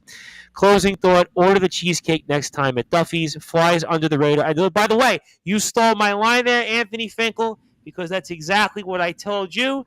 And I told everybody else that comes into Duffy's over the past umpteen years that the cheesecake is definitely very underrated. And maybe the Brute Force will try that one of these days. But he's not really, he's an athlete, so he's not going to have cheesecake. I can guarantee you that much. But we'll get to that in a second. But Justin, obviously, anything you want to plug, share, say, and the floor is yours, my friend. Anything baseball banter, anything else, your 3 locks of the week as well. Welcome to share that. And floor is yours, my friend.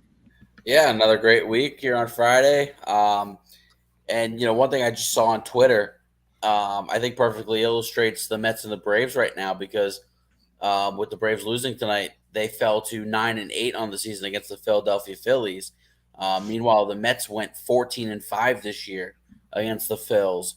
And, right now the Mets holding a 2.5 game lead. And really it's a 2-game lead because the Braves do have a game in hand. And, we did see what they did with their game in hand. They lost that game on Thursday. So, they still have the extra game that they're going to play Monday while the Mets are off because the Mets have this weird quirk of playing 3 off. They have 3 off days in the next 8. So the team should be well rested. And guys got rest tonight because, because of the blowout. Some guys came out early. Lindor, Nimmo came out early. Alonso came out in the 9th inning. It's a really nice, easy night, and this is what you got to do against the bad teams: score early. They'll fall over. They're not good. These bad teams don't rally to come back and win games.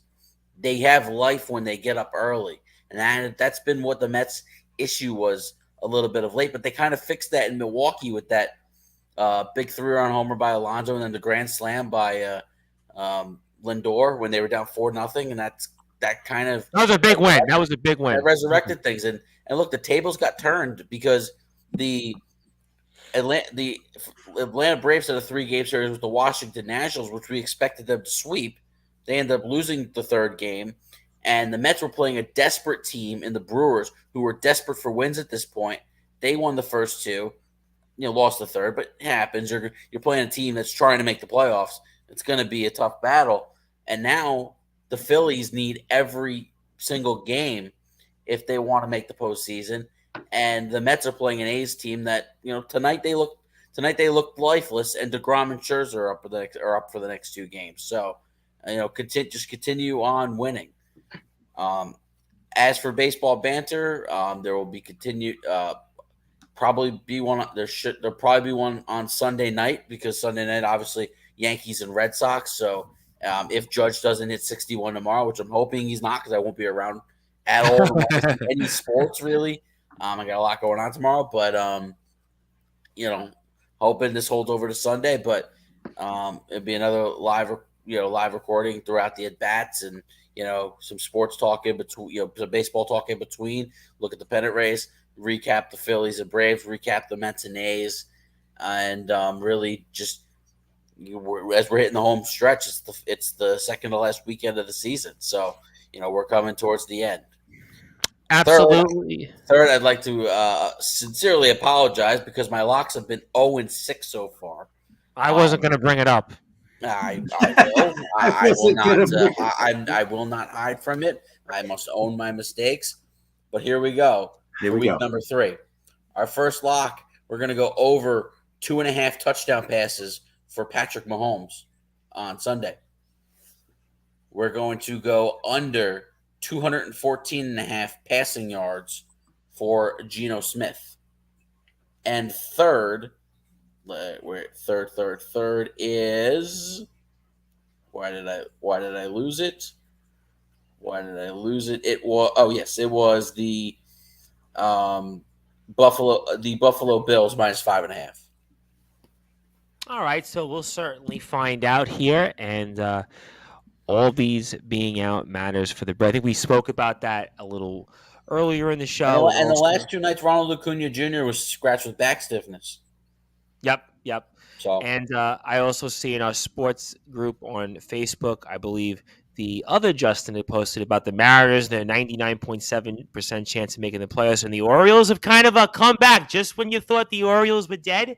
They're only 3 behind the Mariners for that last spot, so I guess we have to keep the Baltimore Orioles alive for a little while longer because they've won some games in a row, won I think 4 or 5 games in a row. So we'll see there. Obviously, we'll speak a lot about the playoff chase next week on the show and pick the games, but we certainly did not save the best for last, but we definitely have saved the biggest for last. I know we have a lot to talk about in closing thoughts with the brute force here. Also, blessings to all for Rosh Hashanah. Absolutely. That was my closing thoughts, Carl, of the Mad New Yorker. So I'll get to that because I do have a few thoughts on that. But the brute force, Brad Weiss, like I said, we may not have saved the best for last, but you definitely saved the biggest for last. I know we'll talk about our Sportatorium friends. We'll also get into our SJC thoughts on the schedule coming out now. It's November 8th is the season opener, but I turn it over to you and anything you want to plug, share, or say, and the floor is yours.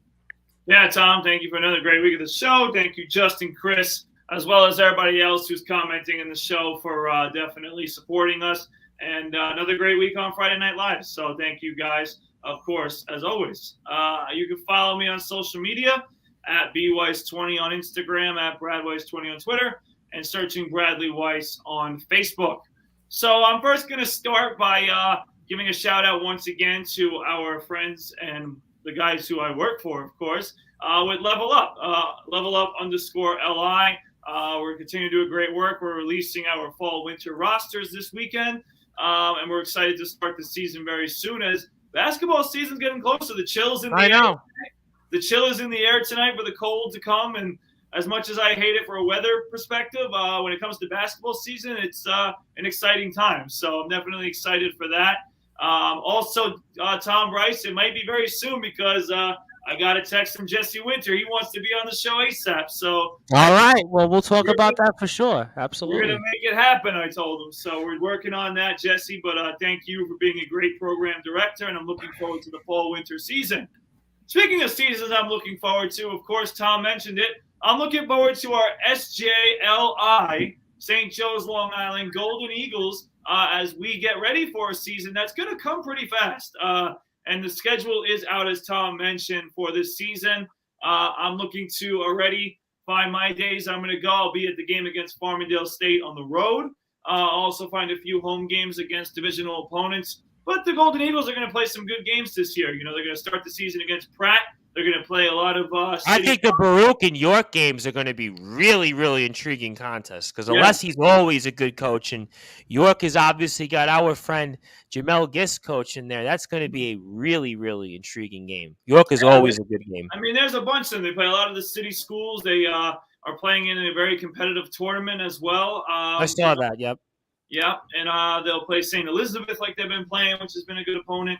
Amongst a very competitive skyline, obviously, with, Yeshiva, Farmingdale. But, the Golden Eagles are in a really good spot right now. I'm going to use his quote now, but I'm definitely hoping to get a lot of guys on the show. But I mentioned and alluded to what Gabe Leifer had told me when I met him a few weeks ago, and hopefully he can still come on the show and join us soon.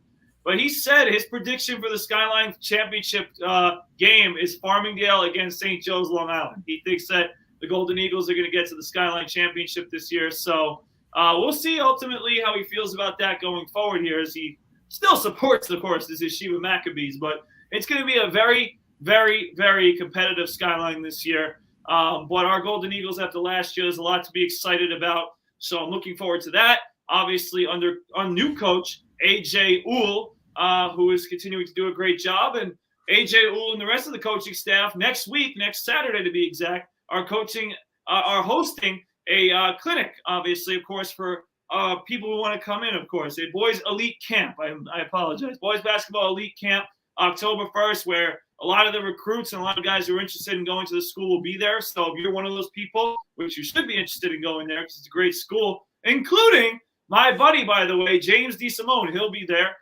Good. I think I screwed up the tags, by the way, wrong. I should have tagged James Cronin. I should tag James DeSimone. I just realized that. I was going to get to that in a second, but James DeSimone will be at the elite camp and is definitely a big candidate for St. Joe's. So that's going to be fun. Of course, if you are interested in that, make sure you follow the boys, of course, on Instagram. The information is there at SJLI_MBball. That is there. And if you're an interested player, we're looking forward to seeing you guys. And I'm hoping maybe I'll make an appearance out there. So we'll see what happens. But ultimately, the last thing I'll say, of course, Tom, you stole my thunder. I'll give a shout out once again to the Sportzwire podcast. I watched the majority of their show this week. They're doing a great job. They're really a show that I'm looking forward to watching every single week. You can follow them. Their podcast is basically on any platform. Just go to Sportzwire podcast. I tend to watch them on YouTube. They do a great job. And like I said, James Cronin, you better watch out because some of those picks were very suspect. But ultimately, I love myself some James Cronin, so I'll give him a shout out, including the rest of the guys on the show. So thank you guys for another great week. Looking forward to more. And Tom, looking forward to a lot of great guests coming up here on the show as we get closer and closer to the basketball season. Absolutely. And Jesse Winter, very, very excited about Winter Fresh himself. And I definitely look forward to having that come out in a couple of weeks. I think it's a great time because college basketball season is starting. October 15th is upon us because that's when the start of practices and everything else opens up. We're pretty much a couple days away from that now, really. And also, before I get to my thoughts on the SJLI Golden Eagles men's basketball team, my good friend Joey Borsham says, great show again. Can't wait to talk football Sunday. Hopefully, Jets get a win. You guys rock. Thanks for being in the group chat. Awesome stuff because of the sports group we're part of on Facebook, the Sports Guys group, I think it's called, right? And great show this week. 2 hours flew by. Yeah, definitely did fly. Time flies when you're having fun. Oh, well, there's no Rob Morosco on here. There I go. I'm just kidding. It's a joke. It was a joke. John Gonzalez would appreciate the joke. It's just a bad joke, but it's a joke. But SJC, now SJLI, New York Golden Eagles men's basketball. Certainly looking forward to, obviously, the season coming up here November the 8th against Pratt. Again, to me, the Baruch and York games, I think Lehman, December 14th is going to be a great matchup. The Brute Force, John Jay, that's going to be a matchup where, I'm going to have to basically go plead the fifth on. That'll be at the 28th. Also, Brooklyn, the 30th in Brooklyn. I hope to be there in Brooklyn for that game at the West Quad Center. A lot of great matchups here on the slate. I mean, pretty much from November 8th on, you've got a lot of great games. Obviously, with Coach Uhl, look forward to hopefully having him on. Maybe some of the guys, maybe some of the coaching staff. We'll see how all that comes out. Of course, SJLI Athletics on Instagram as well. SJLI_M. B-ball as well. Also, make sure you follow a lot of the guys. And I think, to me, the Brute Force, before we get out of here, Alec Tabata, Spencer Malloy, could not think of two better guys to be on that poster, but I'm going to personally watch out for our guy, Matt Hurt, because I think Matt Hurt coming back is going to be the big X factor here. And certainly a few more comments here. Good show, guys, filling in for the big three, Billy, Randy, and Big Mo. It's kind of a running joke, nothing personal. And UT versus Florida tomorrow. We'll be doing tailgate show tomorrow on Sportscope with Robert Butler. Obviously, yes, I want everybody to follow the Mad New Yorker. You can do that on Facebook. His group is at the Mad New Yorker, so just make sure that you do that. And also, before I get out of here, I do want to wish everybody a happy Rosh Hashanah.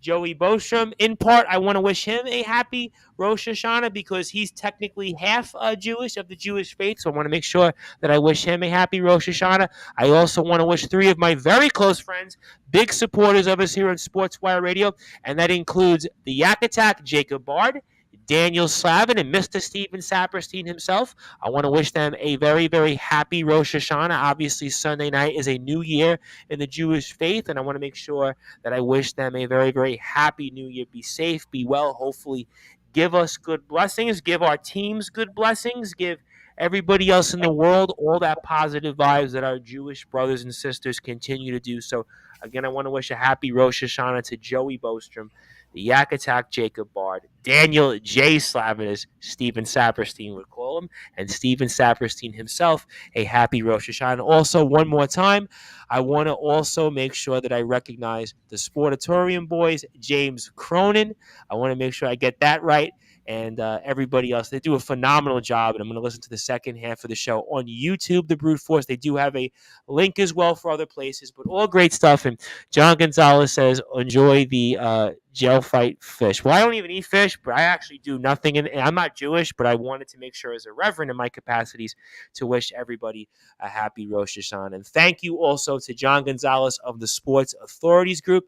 Chris is a moderator there. Anthony Finkel is a moderator there. I am a moderator. The Brute Force occasionally guest appearances there. So is Justin. So at Sports Authorities, please make sure to support that group. So we were joined here on Sportswire Radio tonight with Justin Gianelli of the Baseball Banter Show, Chris Pizzea of the Liftoff Jets and the Talking Rivals Show, and the Brute Force Brad Weiss of the Plainview JFK Hawks boys JV team, Level Up, Long Island Nets, LI Brew Crew, and much, much more. And I am the host of the Sports Report, the station manager of Sportswire Radio, the Reverend Tom Bryce, and I'll be back here tonight, technically, with Wrestling Championship Entertainment stars Craven Rage, James Marshall, and JDT. If you're on sportnarium.com/play, you're going back to your regularly scheduled program. If you're on Facebook, YouTube, Twitter, and LinkedIn, I thank you. Good night. Congratulations again, Albert Pujols. Let's go Yankees, Mets, NFL picks, Lions, Steelers especially as well. And thank you, everyone. Good night, and we'll be back on the number one global radio station that is Sportswire Radio.